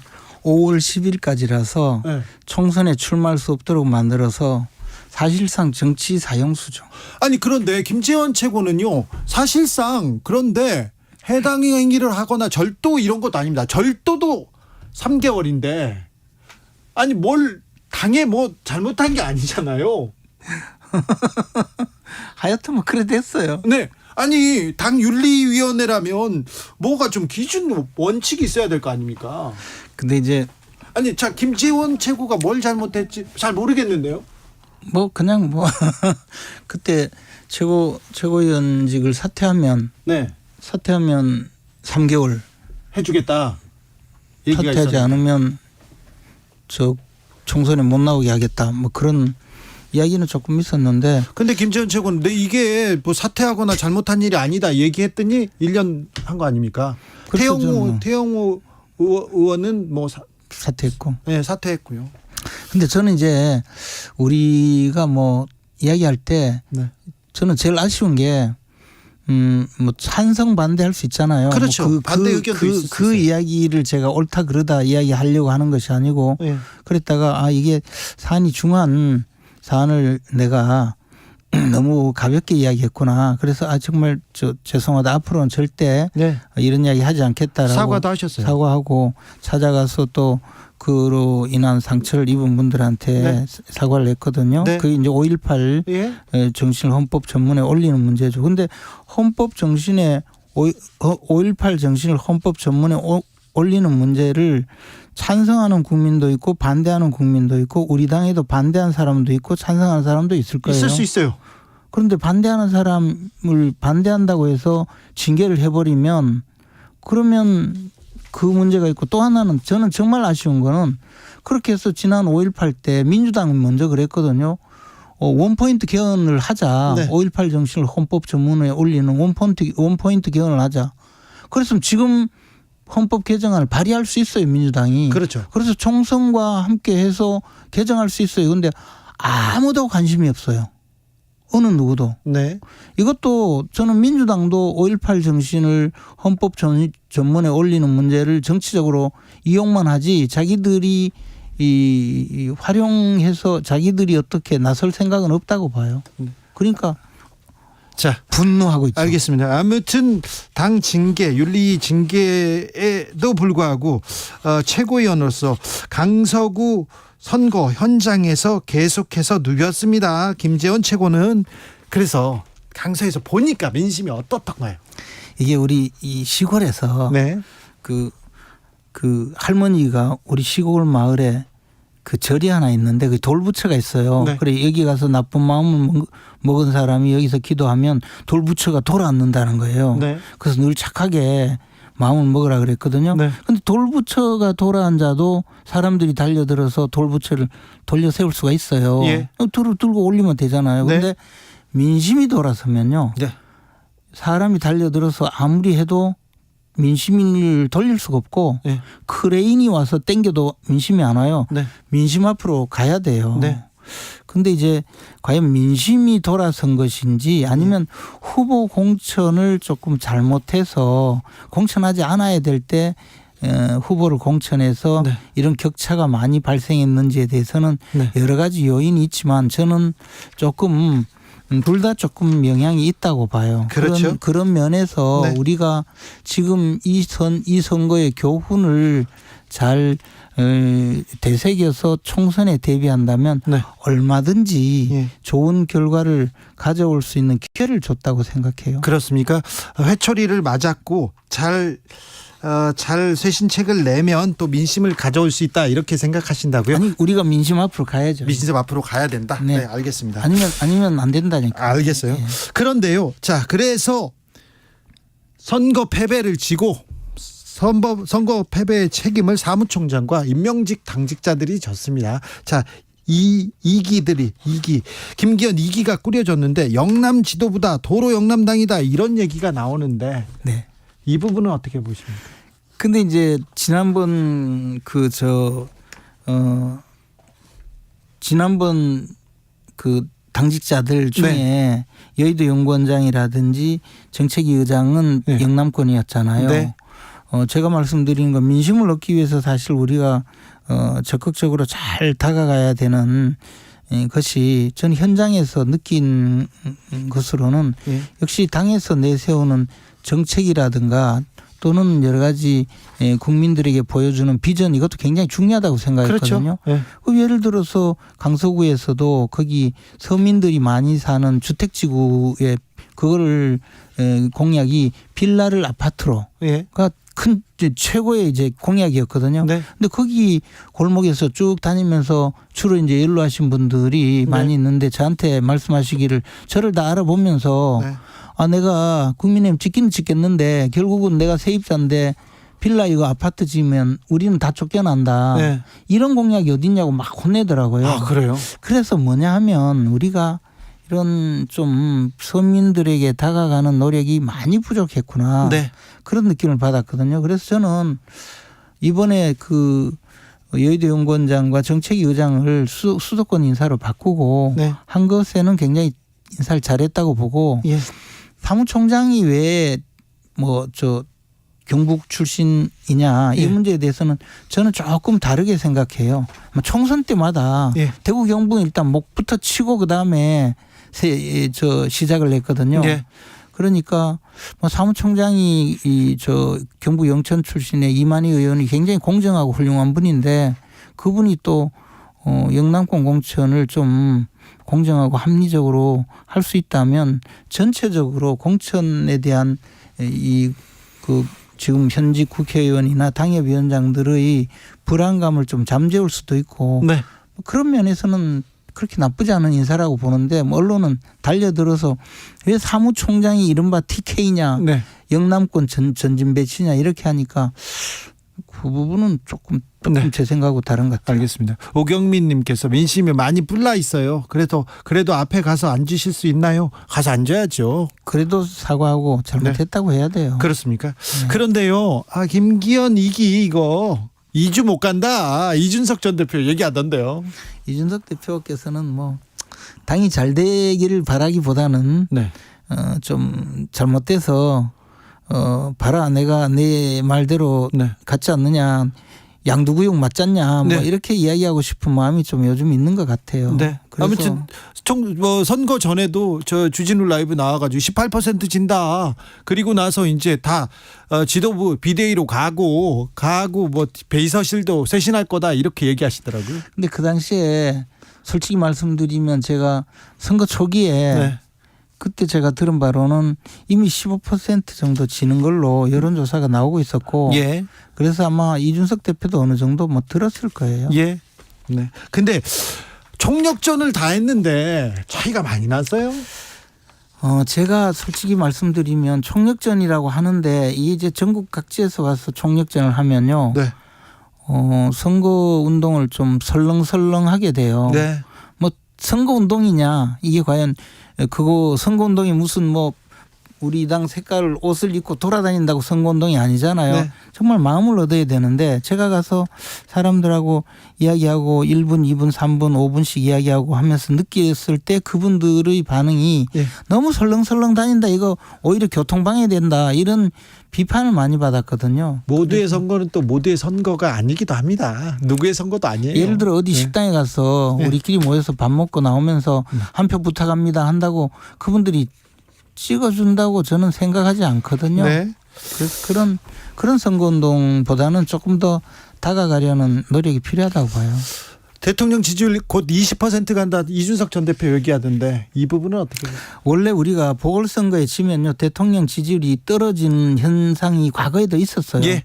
이준석 대표는 지금 앉아서 계속 이제 뭐 과거에 자기가 저분이 저 정치판에 들어온 지가 굉장히 오래됐어요. 네네. 그 안철수 대표는 뭐 응석바지라고 표현하던데 저는 그게 아니고 뭐 정치에 특화된 기계인간이라고 이야기했지만 저분이 엄청나게 경험이 많고 네네. 저 당원권 정지 징계를 받은 것도 우리 당뿐만 아니라 다른 당에서도 징계를 받고 싸우고 그랬던 분이거든요. 근데 그 예를 들자면 노무현 정권 때 열린우리당이 선거에 7번 졌거든요. 보궐선거 때마다. 네. 그래서 처음에 지지율이 대통령 지지율 70%가 점점 보궐선거 때마다 떨어졌죠. 푹푹 떨어져서 나중에 20%대로 갔거든요. 네.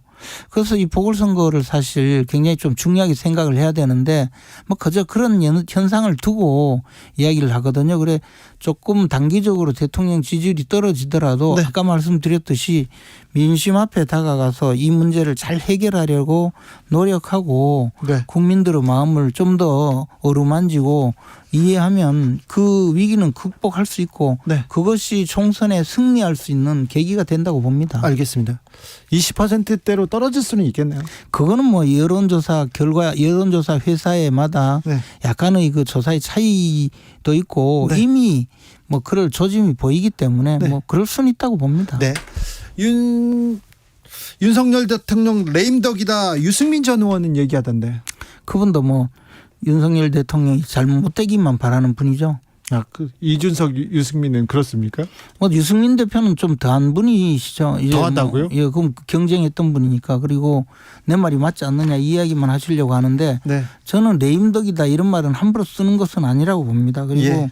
대통령이 지금 뭐 지지율이 좀 떨어졌다고 레임덕이 되는 건 아니거든요. 정말 레임덕은요 100석 미만으로 국회가 여당이 구성된다면 대통령이 정말 레임덕이 돼요. 그렇죠. 그때는 이제 탄핵도 할 수 있고. 탄핵의 위기에 몰립니다. 네. 그렇기 때문에 레임덕이 되는데 헌법적으로 우리가 헌법학을 배울 때 대통령은 100석 이상의 여당을 가지면 최소한 그 자신의 직권을 행사할 수 있고 국민과 네. 교감하면서 대통령 직분을 충분히 수행할 수 있다 이런 이야기를 했는데 지금 상황에서 대통령이 좀 힘들어하는 것은 그것보다는 여러 가지 다른 요소가 많다고 봐요. 네. 대통령을 둘러싼 사회 전체의 분위기 아직도 대통령이 직권을 제대로 행사할 수 없는 과거의 유산들 뭐 이런 분위기 또는 그 대통령이 아직까지 인사권을 행사하지 못하는 분야 뭐 이런 것 때문에 그 대통령이 좀 제 역할을 직권을 행사하지 못하는 분야가 있는 것 아닌가 네. 그렇게 봅니다. 그러면 이준석 전 대표는 어떤 길을 가게 됩니까? 유승민 전 의원은요? 우선 유승민 의원은 뭐 12월 달 돼서 네.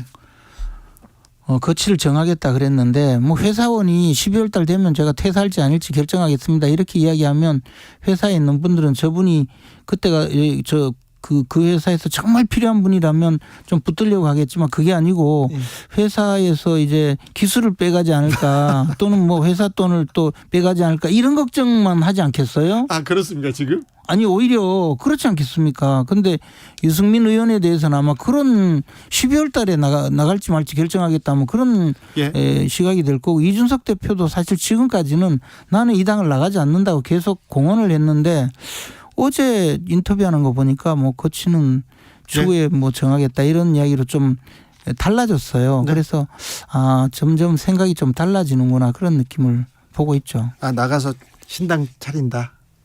그럴 수도 있고 뭐 무소속으로 뭐 지금 대구에 자주 가던데 대구에 가서 네. 가장 이제 약하다고 보는 저분 앞으로 이제 공천을 받을 분 거기에 대해서 뛰어 들어가서 윤핵관이 공천한 거다, 공천 잘못이다 이렇게 공격하면서 이제 뛰어들 수가 있겠죠. 이거 홍준표 시장 전략하고 비슷한 건가요? 이미 이준석 전 대표가 과거에 언론에서 홍준표 모델을 따르겠다고 이야기했어요. 아, 그래요? 예. 그러면 했어요. 지금 이준석 전 대표는 대구에 내려가서 가장 약한 후보한테 이렇게 가서 홍준표 모델을 따라갈 가능성이 높다. 본인이 그런 이야기를 한 적도 있고 저도 그런 포석으로 지금 여러 가지 밑그림을 그리고 있는 것 아닌가. 그렇게 해서 그렇게 하기 위해서는 지금 지역구도 떠나야 되잖아요. 그리고 나는 이렇게까지 대통령과 당을 위해서 여러 가지 이야기를 했는데 듣지 않았다. 그래서 내가 나갈 수밖에 없다. 예, 뭐 그런 전략이 아닌가 싶은데 뭐 그 정치에 특화된 기계 인간의 마음을 제가 다 읽어내지는 못하겠네요. 노원을 고수한다고 계속 하는데 노원 가능성은 별로 없습니까? 우리 당에서 이제 그분에 대해서 노원을 공천을 할 때는 이미 그분이 다른 생각을 할 수도 있고 안 할 수도 있겠죠. 예, 알겠습니다. 이준석 전 대표하고 지금 계속 날을 세우고 있는 안철수 의원은 왜 그런 거예요? 하여튼 안철수 의원께 꼭 하나 말씀드리고 싶은 것은 응석바지로 보지 말라는 거죠. 상대가요. 엄청난 그 경험을 갖춘. 어찌 보면 안철수 의원보다 정치 내공은 정치 경력은 또 길어요. 저는 뭐 그 내공보다는 이게 이제 경력이. 안철수는 굉장히 순박하고 순하고 어떻게 보면 착한 분인데 저기는 기계인간, 정치에 특화된 기계인간이거든요. 근데 자기가 봐서는 이제 뭐 여러 가지로 응석바지로 보고 이렇게 하니까 승부가 잘 안 나는 거죠. 아니 그런데요. 아무튼 그런데 민심의 성난, 매서운 해초리를 맞은 국민의힘 그리고 대통령실 윤석열 대통령이 과연 바뀔까요?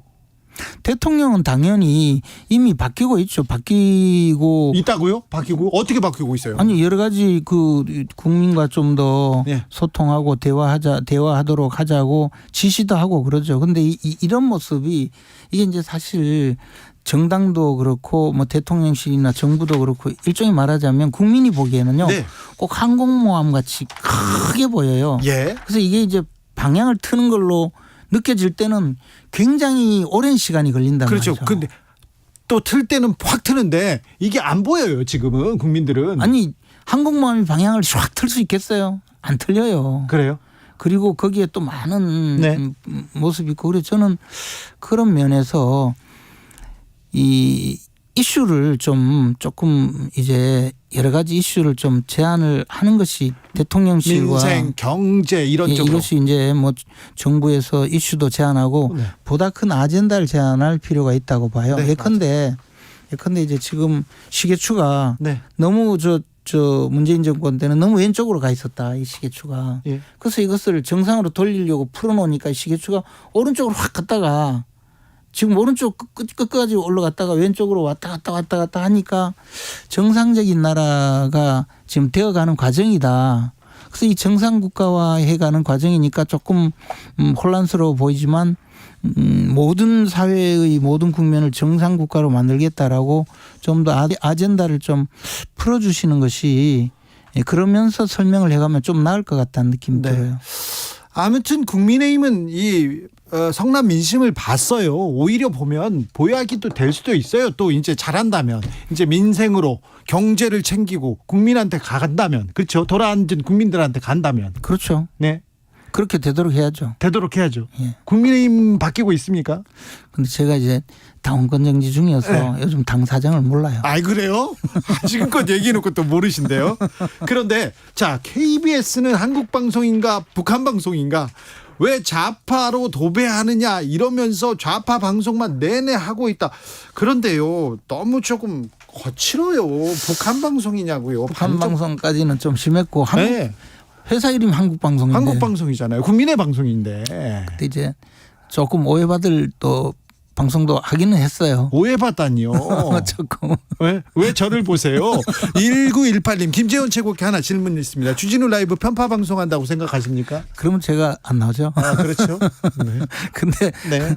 또 그런 오해도 받았어요. 네. 그래서 KBS도 좀 더 잘 해주시면 좋겠고 네. 이제 사실 뭐 제대로 갈 수 있는 기회를 모든 그 국가 네. 또는 공공기관 네. 또는 국민들이 보고 있는 많은 분야가 그렇게 정상화되어가는 과정이 아닐까. 예. 그 정상화되어가는 과정에서 약간의 지금 어려움이 있는 것뿐이니까 네. 그 정상화되는 과정을 좀 국가 정상화 전체를 조금만 함께 갔으면 좋겠어요. 아니 그런데 아니 공정해달라 좀 이렇게 우려하고 있다 국민들이 어떻게 생각하고 있다 이렇게 얘기하면 되는데 좌파다 북한 방송이다 친북이다 이게 뭡니까 너무 좀 거칠어요. 그리고 사실관계도 다 다릅니다. 네? 왜 저한테 항의를 하세요? 저는 그런 말 안 했는데. 아 국민의힘 당원 아닌데요. 최고위원이시잖아요. 아니요, 당원이긴 한데 네. 당원권이 정지돼 있어서. 아 그래요? 저는 뭐 아무튼 빠져나갈 땐 또 이렇게 빠져나가. 그러니까요. 절도 보면 3개월인데 다른 얘기를 했다고 해서 1년이다. 그것도 정당에서 이건 좀 민주정당인지 조금 이상합니다. 그게 주진우 기자가 저를 이렇게 도와주는 발언을 하시는 것이 저한테 도움이 될까 하는 생각이 안 되죠. 국민의힘에서는. 아니 근데 이게 국민의 상식이지 않을까요? 저는 사실 좀 그 면에서 그때 윤리위 결정에 대해서는 윤리위는 정무적 판단을 하는 것이 아니거든요. 그런데 최고위원 사퇴했다고 3개월, 사퇴하지 않았다고 1년 이거는 잘못이라고 봐요. 네. 행위를 가지고 네. 판단을 하는 것인데 네. 그리고 또 사과를 하고 그 사후적으로 재발 방지 대책까지 마련을 하고 여러 가지 이 재발 가능성도 없다고 보면 네. 그것으로 뭐 양형을 정하는 건 몰라도 좀 그때의 분야는 잘못됐다고 생각합니다. 알겠습니다. 생각이 다를 수 있어요. 생각이 다를 수 있는데 그 생각을 이렇게 평가하는 잣대는 좀 공정해야 되는데 그리고 마음에 안 들다고 가짜뉴스 친북 북한 이런 얘기는 조금 그만했으면 좋겠는데 2499님 김재현 최고위원님 군의가 이번에 대구로 편입됩니다. 어디로 출마하십니까? 이거 물어보는데요. 저 당원권 정지라니까요. 네. 당원권 정지. 아니 근데 당에 이렇게 헌신하고 기여를 하셨잖아요. 선거 때도 계속 가서 다른 사람들 안 할 때도 김재현 최고는 거기 가서 계속 앉아 있더구만 서 있고.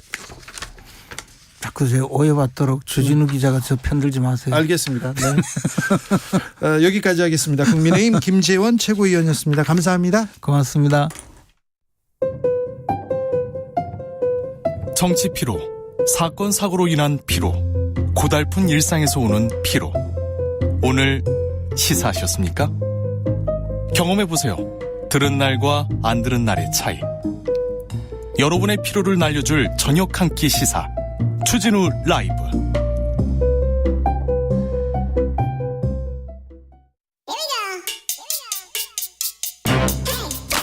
뉴스를 향한 진지한 고민 기자들의 수다.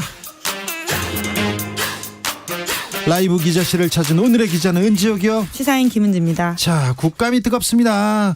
최상병 사건은 이 국감에서 좀 마무리해야 될 텐데요. 네, 이제 물론 수사가 진행되고 있기 때문에 더 지켜봐야 될 텐데요. 네. 어제 군사법원 국감이 법사위에서 열렸습니다. 여기서도 여당, 야당이 적극적으로 이제 메시지를 냈는데요.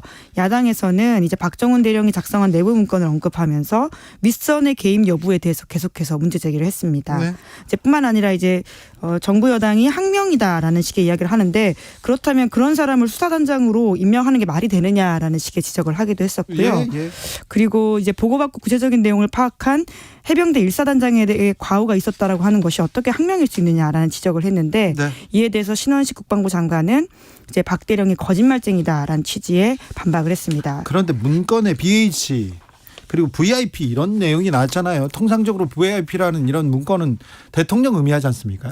네, 이제 물론 국민의힘에서는 이게 명백한 항명 사건이다라는 식의 주장을 하고 있는데요. 네. 상관의 명령에 복종해야 하는데 그러지 않았다라는 식의 주장과 지적들을 계속해서 했습니다. 네. 한 문건이 논란의 중심이 됐습니다.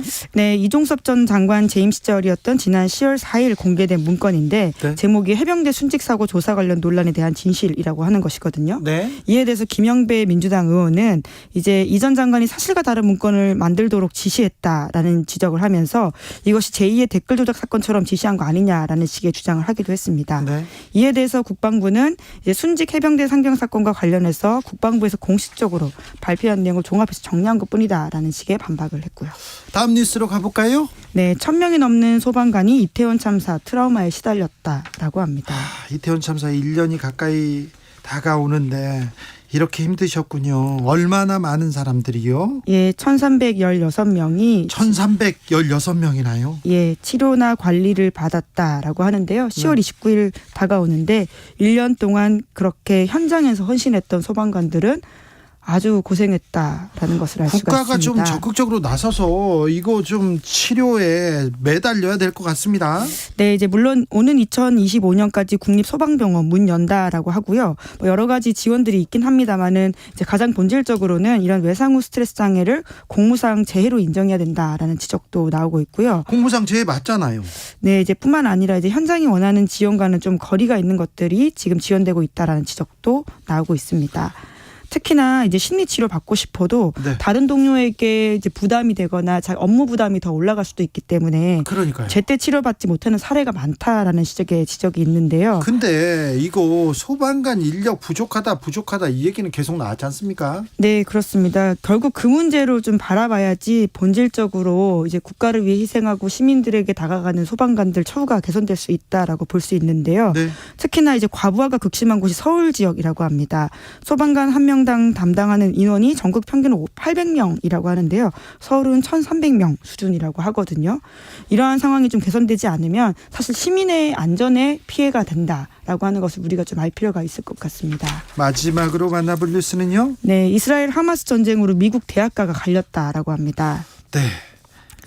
하버드대에서 이렇게 후폭풍이 거셉니다. 네, 하버드대 학생들이 이제 일종의 이제 하마스가 이스라엘 침공한 것에 대해서 이 맥락을 살펴야 된다라는 식의 자보를 냈거든요. 그렇죠. 예. 네, 대자보를 붙였어요. 네, 사건은 진공 상태에서 발생한 것이 아니라 지난 20년 동안 가자 지구에 사는 수백만 명의 팔레스타인인들은 야외 감옥에서 살게 강요받았다라는 식의 주장을 하면서 이스라엘의 폭력은 75년 동안 팔레스타인 존재의 모든 측면을 구조화했다라는 식의 지적을 했습니다. 네. 이런 학생들의 이야기가 이제 또 34개 단체 공동으로 서명까지 됐는데 좀 논쟁적인 내용이다 보니까 미국 사회가 전반적으로 민감하게 아니요, 근데 반응했습니다. 학생들이 이렇게 주장할 수 있죠. 이렇게 또 대자보를 붙일 수도 있는데 이번에는 또 발끈하더라고요.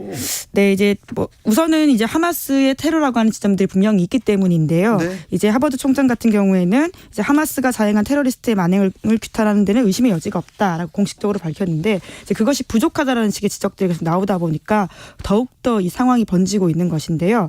심지어 이제 정치권에서도 비판의 목소리를 내고 심지어 한마디씩 하더라고요. 네, 이 상황에 들어간 학생들은 취업에도 영향을 미칠 수 있다라는 지적이 나오고 있습니다. 어떻게 이렇게 됐죠? 네, 헤지펀드계의 거물이었던 사람이요. 네. 이스라엘 비난 성명에 서명한 학생들의 이름이 월스트리트 취업 블랙리스트에 올랐다라는 사실을 공개하기도 했고요. 이거는 또 아니잖아요. 네. 이거는 또 다른 또 검열이잖아요. 네, 그렇죠. 게다가 심지어 이 이스라엘 규탄 성명을 냈던 하버드대 학생 이름과 사진이 지난 12일에 공개되기도 했다라고 합니다. 그래서 막 어디서 비난받고 있는데 그래서 학생들이 입장 바꾸고 막 그런 사람도 있어요. 네, 이제 한국으로 따지면 트럭 시위라고 할 수 있는 것들이 트럭에다가 그 학생들의 이름 그리고 이제 내용들을 비난하는 것들이 꽤 있는데 아니 생각이 다르다고 이렇게 이름을 얼굴을 공개하면서 이거는 혐오의 한 방법 아닙니까? 이래서는 안 되죠. 네, 그래서 더욱더 지금 미국 사회 내에서 논쟁이 세게 일고 있다라고 하는데 네. 지금 상황에서는 여튼 학생들이 개별적으로 본인을 보호해야 될 수밖에 없다 보니까 계속 이 지지 성명에서 이름을 빼고 있는 상황이라고 합니다. 사회가 조금 더 나아지는데 보탬이 되려고 이렇게 사회운동에 투신했던 사람들이 있어요. 대학교 때. 그래서 감옥에 갔다 온 사람들도 있고 그런데 왜 그 사람들이 편한 길 말고 그 길을 갔을까? 그 어려운 길을 걸어갔을까? 그거에 대해서도 좀 생각해 봐야 되는데 하버드대에서 이 전쟁을 바라보는 다양한 견해가 있을 수 있습니다. 내 생각하고 다르다고 해서 이렇게 혐오하고 비난하는 거는 아닌데 왜 세상이 이렇게 각박해지고 이상해져 갈까요? 기자들의 수다 시사인 김은지 기자와 함께했습니다. 감사합니다. 네, 고맙습니다. 교통정보센터 다녀올까요? 이승미 씨. 네, 시각 교통정보입니다. 서울 양양고속도로 서울 방향으로 퇴근 정체로 서종에서 화도까지 막히는데요. 서종 부근 3차로에서 승용차 관련 사고 나서 처리 작업하고 있습니다. 이후 덕수 3패부터는 강일까지 막히고요. 경인고속도로 서울 방향으로 서인천에서 부평까지 정체고 서운분기점 4차로에서 승용차 관련 사고 처리하고 있습니다. 서운분기점부터 정체가 돼서 신월까지 밀리고 있습니다. 서양고속도로 서울 방향으로는 서평택 분기점에서 팔탄 분기점까지 17km간 정체되고요. 비봉에서 용담터널까지 밀립니다. 이후 조남 분기점 진출로 차량이 많아서 서서울요금소부터 막히고요. 광명역부터는 금천까지 속도 떨어집니다. 평택 시흥고속도로는 평택 방향으로 조암에서 송산 마도 부근까지 13km 구간 밀리고 있습니다. KBS 교통정보센터였습니다.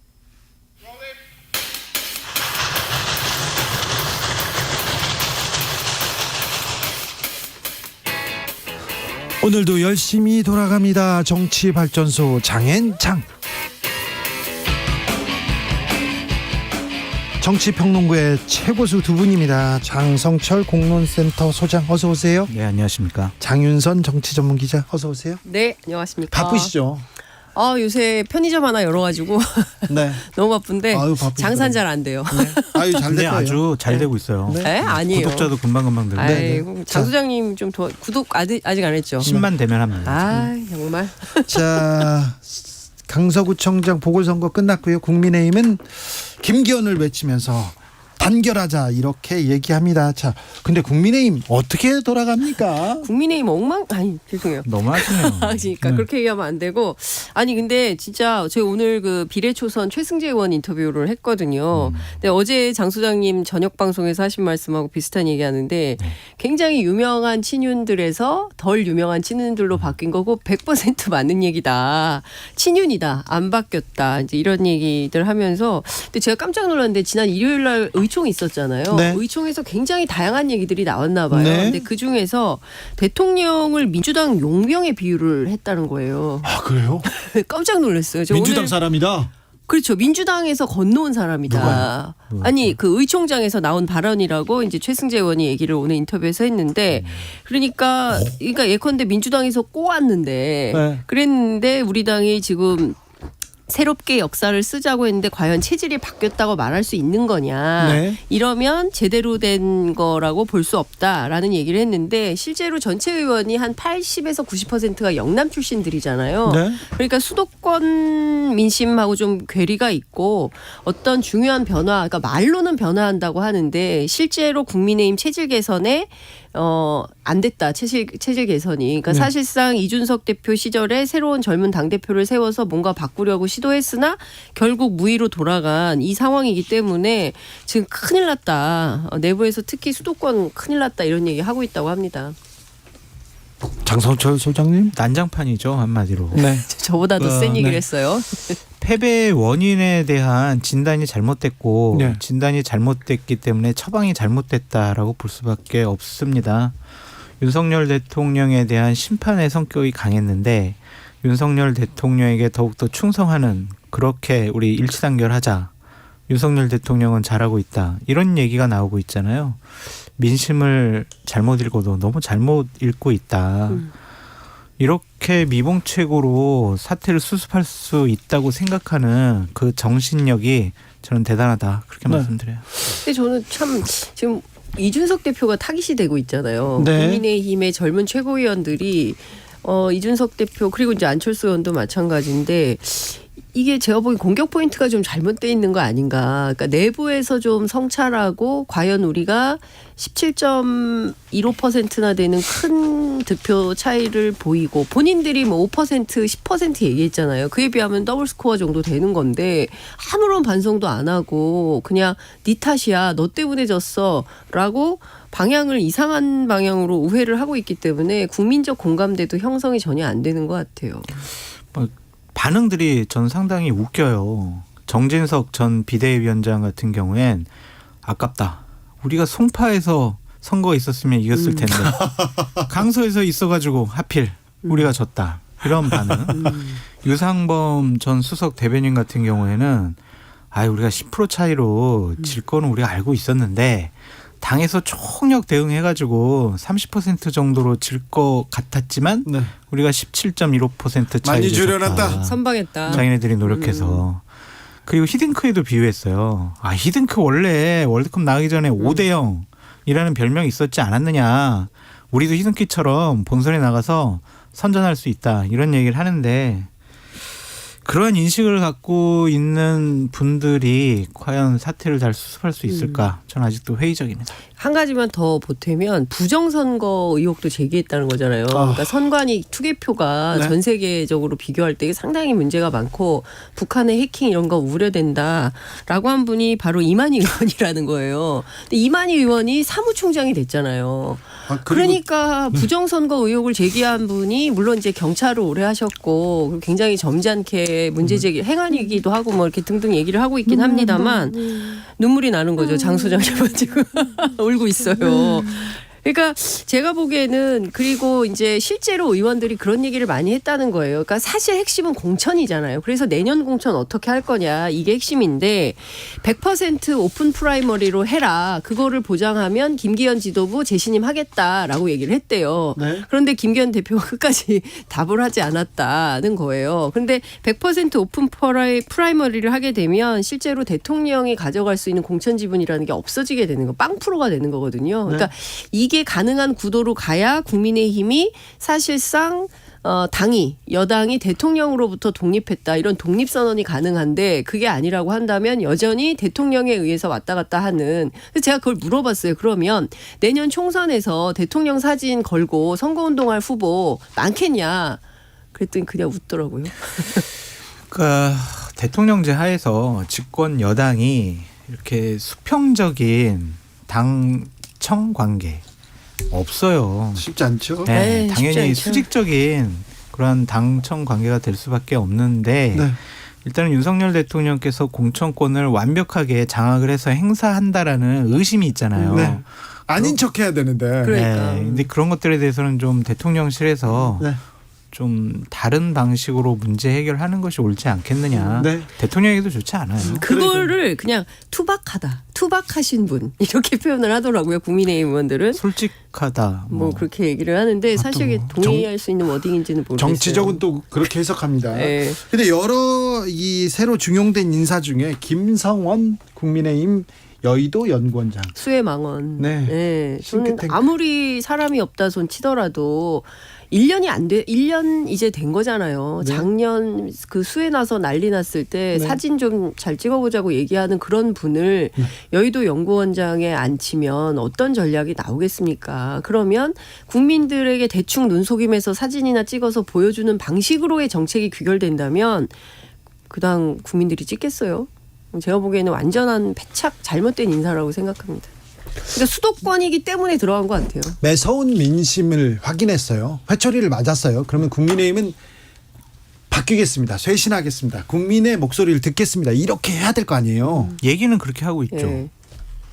근데 나타나는 해결 방식은 그렇지 않아 보여서 문제가 되는 거죠. 그래서 그런지 이준석 전 대표가 눈물을 뚝뚝 흘리면서 기자회견을 열었습니다.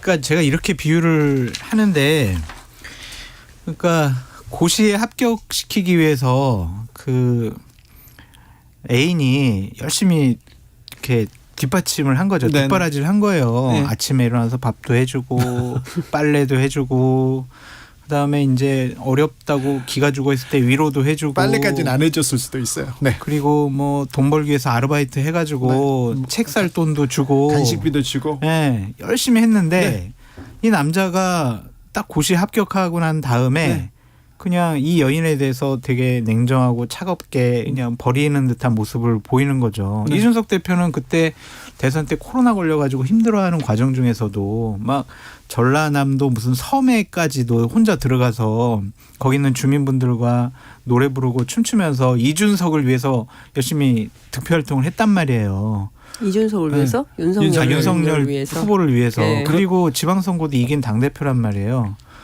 근데 나를 이렇게 버리고 그런 회한들, 과거의 추억들이 떠올라서 울은 거 아닌가. 아니 그런데 그때 뭐 뒷바라지가 헌신적이지는 않았다. 밥도 중간에 잘안 도망. 근데 이런 거죠. 중간에 도망도 갔다. 중간에 집 나갔다. 그 남자가 갑자기 게임만 하는 거예요. 게임만 공부를 해? 안 하고. 그러니까 공부를 안 하면은 내가 이제 앞으로 밥도 안 해주겠다. 이제 이런 건데 그거를 막 나중에는 모욕감으로 생각을 하는 거니까. 네.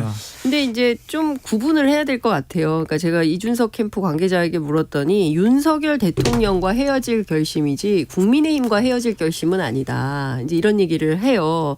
그리고 수석 대변인 했던 허은하 의원도 오늘 통화를 했더니 이준석 대표는 여전히 국민의힘에 대한 애정이 너무 많아서 이 당을 떠날 생각은 없는 걸로 안다. 물론 지금 제일 중요한 건 본인의 출마와 당선이기 때문에 뭐 무소속 연대 뭐 이런 가능성도 있을 수는 있겠으나 미련이 많다. 국민의힘에 뭐 이런 얘기를 하더라고요. 방금 전에 김재현 전 최고께서 김재현 최고죠. 전 최고께서 대구의 가장 약한 구역에 약한 지역에 무소속으로 갈 가능성이 가장 높다. 이렇게 이준석 보더라고요. 대표가? 홍준표의 뒤를 따를 것이다. 이렇게 얘기하십니다. 저는 그분한테 해주고 싶은 얘기는 본인 앞가림이나 잘하셔라. 김재원 최고. 남에 대해서 평론할 위치는 아닌 것 같다. 지금 가면서 듣고 계실 텐데. 그런 생각이 좀 듭니다. 지금 국민의힘 분들이 뭐 다 지금 좀 서로 너무 그러니까 저는 국민의힘 아니에요. 저는 당원도 아니고 저는 보수 평론. 우파의 입장을 대변하는 평론가지. 저는 당원 아니에요. 알겠어요. 네. 근데 하여튼 지금 많이 싸워요. 네, 그러니까. 뭐 다종 너무 전선이 너무 많아가지고 지금 그러니까 다 취재하려면 너무 힘들어요. 민생을 위해서 뭐 또 국민 경제를 위해서 쇄신을 위해서 싸우는 게 아니라 쟤 때문에 쟤하고는 못 가 이렇게 서로 지금 미워서 못 살아. 어쨌든 인적 청산과 인적 쇄신이 있어야 앞으로 국민을 위한 정치도 할 수 있지 않나라는 좀 생각 들습니다. 근데 저는 사실 국민들이 바라는 것은 제가 사실 강서구청장 보궐선거 현장을 막 뛰어다녔잖아요. 근데 그 현장에서 만난 국민들이 제일 많이 한 얘기 중에 하나가 제발 좀 그만 싸우라는 거였어요.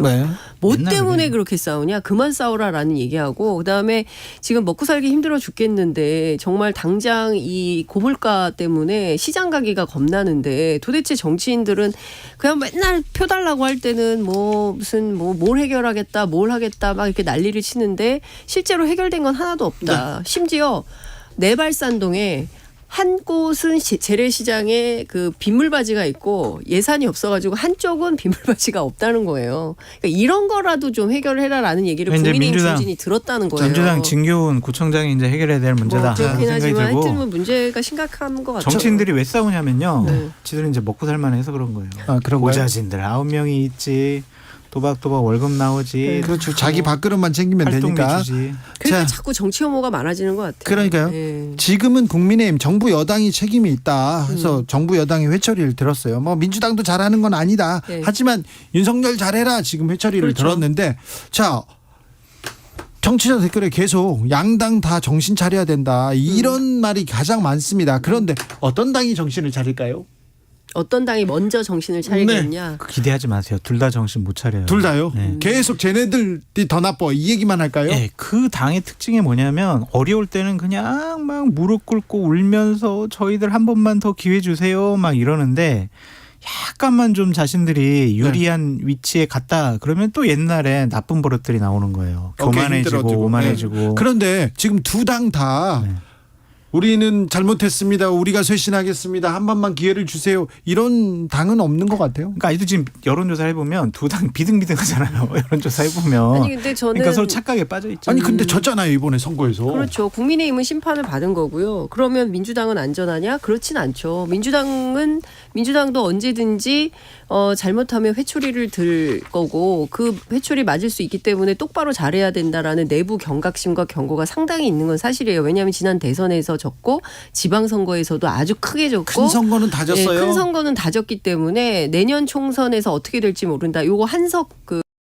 장 선거 하나 이겼다고 해서 승리감에 자아두투에 빠지면 내년 선거 또 이런 경각심이 있는 건 사실이고 그래서 뭐 민생 중심으로 경제 중심으로 적극적으로 살피겠다. 당장 국감의 목전에 있고 그리고 해결해야 되는 현안들이 있기 때문에 그걸 중심으로 간다. 뭐 이런 입장인 것 같아요. 네. 이상한 짓 좀 서로 안 했으면 좋겠어요. 어떤요? 그냥 뭐 혁신, 쇄신, 뭐 거창한 이런 거 안 해도 괜찮으니까 제발 좀 상식적이고 그냥 합리적인 그런 일들만 했으면 좋겠어요. 그냥 괜히 자신들의 도구마에 빠져가지고 고집과 신념으로 나라를 운영해야지 이런 생각 좀 안 했으면 좋겠습니다. 네. 답답합니다. 근데 이제 말뿐인 거니까 오늘도 보니까 뭐 조선일보의 윤재옥 원내대표 한바닥 인터뷰를 했더라고요. 네. 그런데 이거 다 바꿀 거라고. 근데 뭘 바꾸냐는 거죠. 그래서 제가 국민의힘 내부 물어봤더니 내년 총선 앞두고 경선하려면 당원 모집 막 해야 되잖아요. 네. 근데 동네마다 민주당 의원들은 열심히 받는데요. 왜냐하면 경선을 해서 당선이 돼야 되니까. 예. 근데 국민의힘은 당원 모집도 어차피 그 전략공천에서 윤심공천하면 내리꽂히는데 당원 모집해봐야 뭐하냐 이런 분위기가 실제로 있다는 거죠. 그러니까 지역에서라도 열심히 정치에 참여할 수 있는 어떤 원동력을 주려면 대통령이 좀 당과 멀어지시라.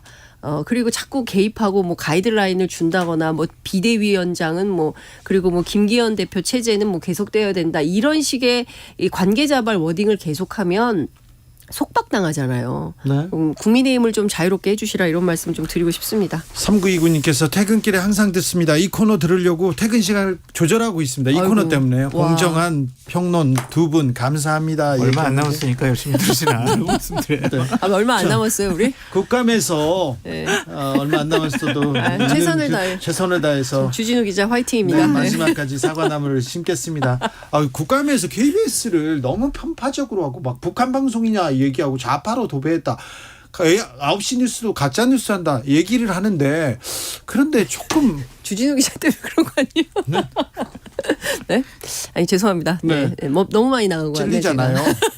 편파는 아니지만 저를 너무 거론하고 제 출연료 계속 물어보는데 얼마 안 받거든요. 얼마 받아요? 얼마 받아요? 아니 궁금하네. 근거를 가지고 김어준 얼마 받았는데 그렇게 하면은 KBS 사장보다 몇 배 더 받는다고 하는데 김어준하고 저하고 출연료가 달랐어요. 다른 회사고. TBS 때.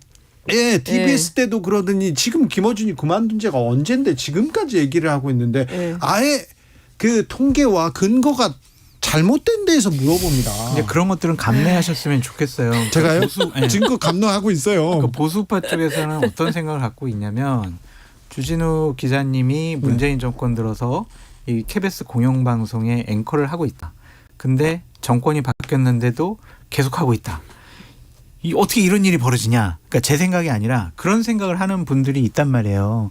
그러니까 그냥 국감 장소나 여러 가지 곳에서 공격 당하더라도 아니 근데 저는 제가 좀 말씀을 드리면 그 주진우 기자의 어떤 정파성 때문에 KBS 라디오 진행자를 하는 게 아니잖아요. 그러니까 인기가 있고 얘기 안 했다니까요? 아니 그러니까 느낌 뭐냐면 이제 공영방송의 진행자가 뭐 다 자신의 정치적 성향은 있는 것이고 그 정치적 성향과 관계없이 중립적으로 진행을 하면 문제가 없는 거잖아요. 그런데 그 사람을 그러니까 메신저를 계속 공격하면서 막 마치 이 사람이 문제이기 때문에 공영성이 훼손되고 있어라는 식으로 프레임을 가져가는 것은 네. 올바른 비판의 태도가 아니다. 제가 라는 생각이 이명박 전 대통령 많이 좋아했습니다. 많이 따라다니고 기사 많이 썼습니다. 무상급식으로도 이렇게 보냈는데 그건 거짓말인데 좋아하진 않았던 것 같은데. 아니 네네 사모했죠. 그러니까 네. 그렇게 열심히 쫓아다녔는데 그런데 아무튼 비판할 수 있다고 봐요. 저는 그리고 또 어떤 진영에서 그렇게 볼 수도 있다고 보는데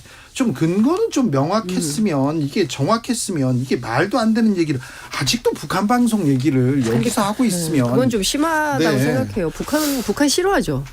그러면 저는 싫어요. 북한은 공산주의도 아닙니다. 독재의 가장 나쁜 그 잔재만 남아 있습니다.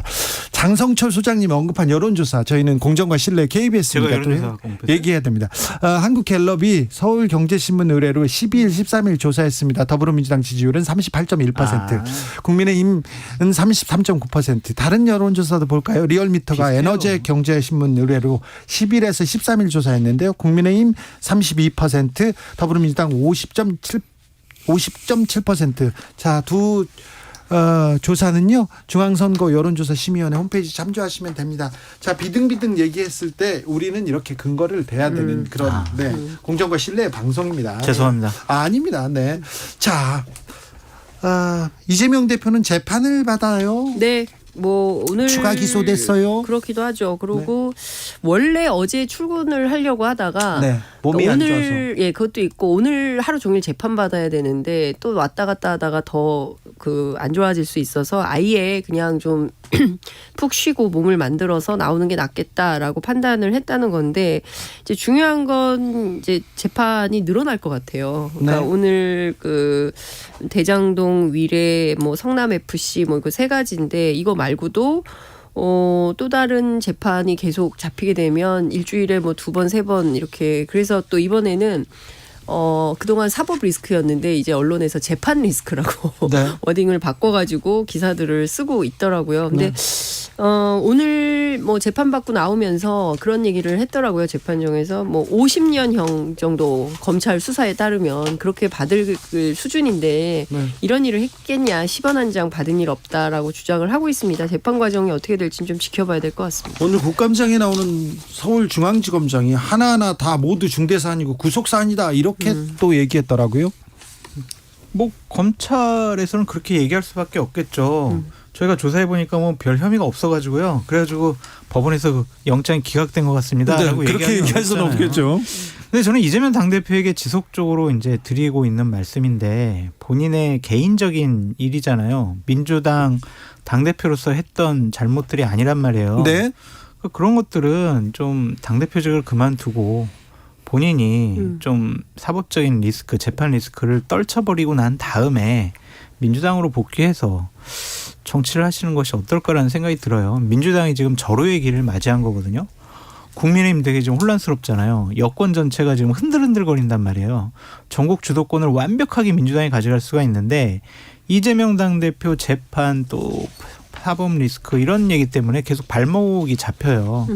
그래서 이재명 당대표야말로 선당하는 모습을 보이는 것이 어떠냐라고 계속 말씀드립니다. 제가 한 가지만 좀 지적을 하고 싶은데 오늘 이제 조선일보 사설에서 이화영 영장은 발부됐는데 이재명 영장은 기각이 됐다. 앞뒤가 맞냐. 안 맞는다. 상식적으로 부지사가 지사 몰래 대북 사업한다는 게 말이 되냐 이렇게 지적을 했어요. 그래서 관련해서 취재를 해봤더니 이화영 전 부지사의 영장이 발부된 것은 대북 송금과 전혀 상관이 없는 쌍방울 법카 사용 관련된 증거인멸 의혹 관련해서 구속영장이 다시 나온 거라는 거예요. 그러니까 대북 송금과 관련해서는 전혀 상관이 없고 검찰에서 오히려 99명이나 되는 그 증인, 증거들을 전부 철회를 했다는 거예요. 그래서 앞으로 이화영 재판에서 이재명 대북 송금 나올 리가 없다. 상관없다. 이런 주장을 하고 있습니다. 조선일보 좀 또 사설이 좀 말이 안 되는 게 두 사람이 무슨 무슨 일에 관여하고 재판을 받더라도 한 사람은 무죄, 한 사람은 유죄 나올 수도 있잖아요. 네, 근데 저는 되게 감동적으로 읽었는데 두 분은 그렇게 생각하셨거든요. 아니 취재를 해보니까 사실관계가 어긋나는데 어긋난 사실관계를 기반으로 해서 마치 사실인 것처럼 사설을 쓰면 안 되죠. 저는 그 사설을 읽고 야 이재명 당대표 진짜 나쁜 사람이구나 그렇게 생각했었는데 이면의 진실을 취재하고 있습니다. 장 소장님 제 얘기 좀 믿어주세요. 장성철, 장윤선 두 분 감사합니다. 네, 고맙습니다. 홈페이지에서 주진우 라이브 선물 받아가세요. 그리고 02로 전화 오면 주진우 라이브 외치셔야 됩니다. 두 분 다 아셨죠? 네. 저는 내일 오후 다시 돌아오겠습니다. 주진우였습니다. 사업장 폐기물 처리 올바른 방법으로 하고 계신가요? 2023년 10월 1일부터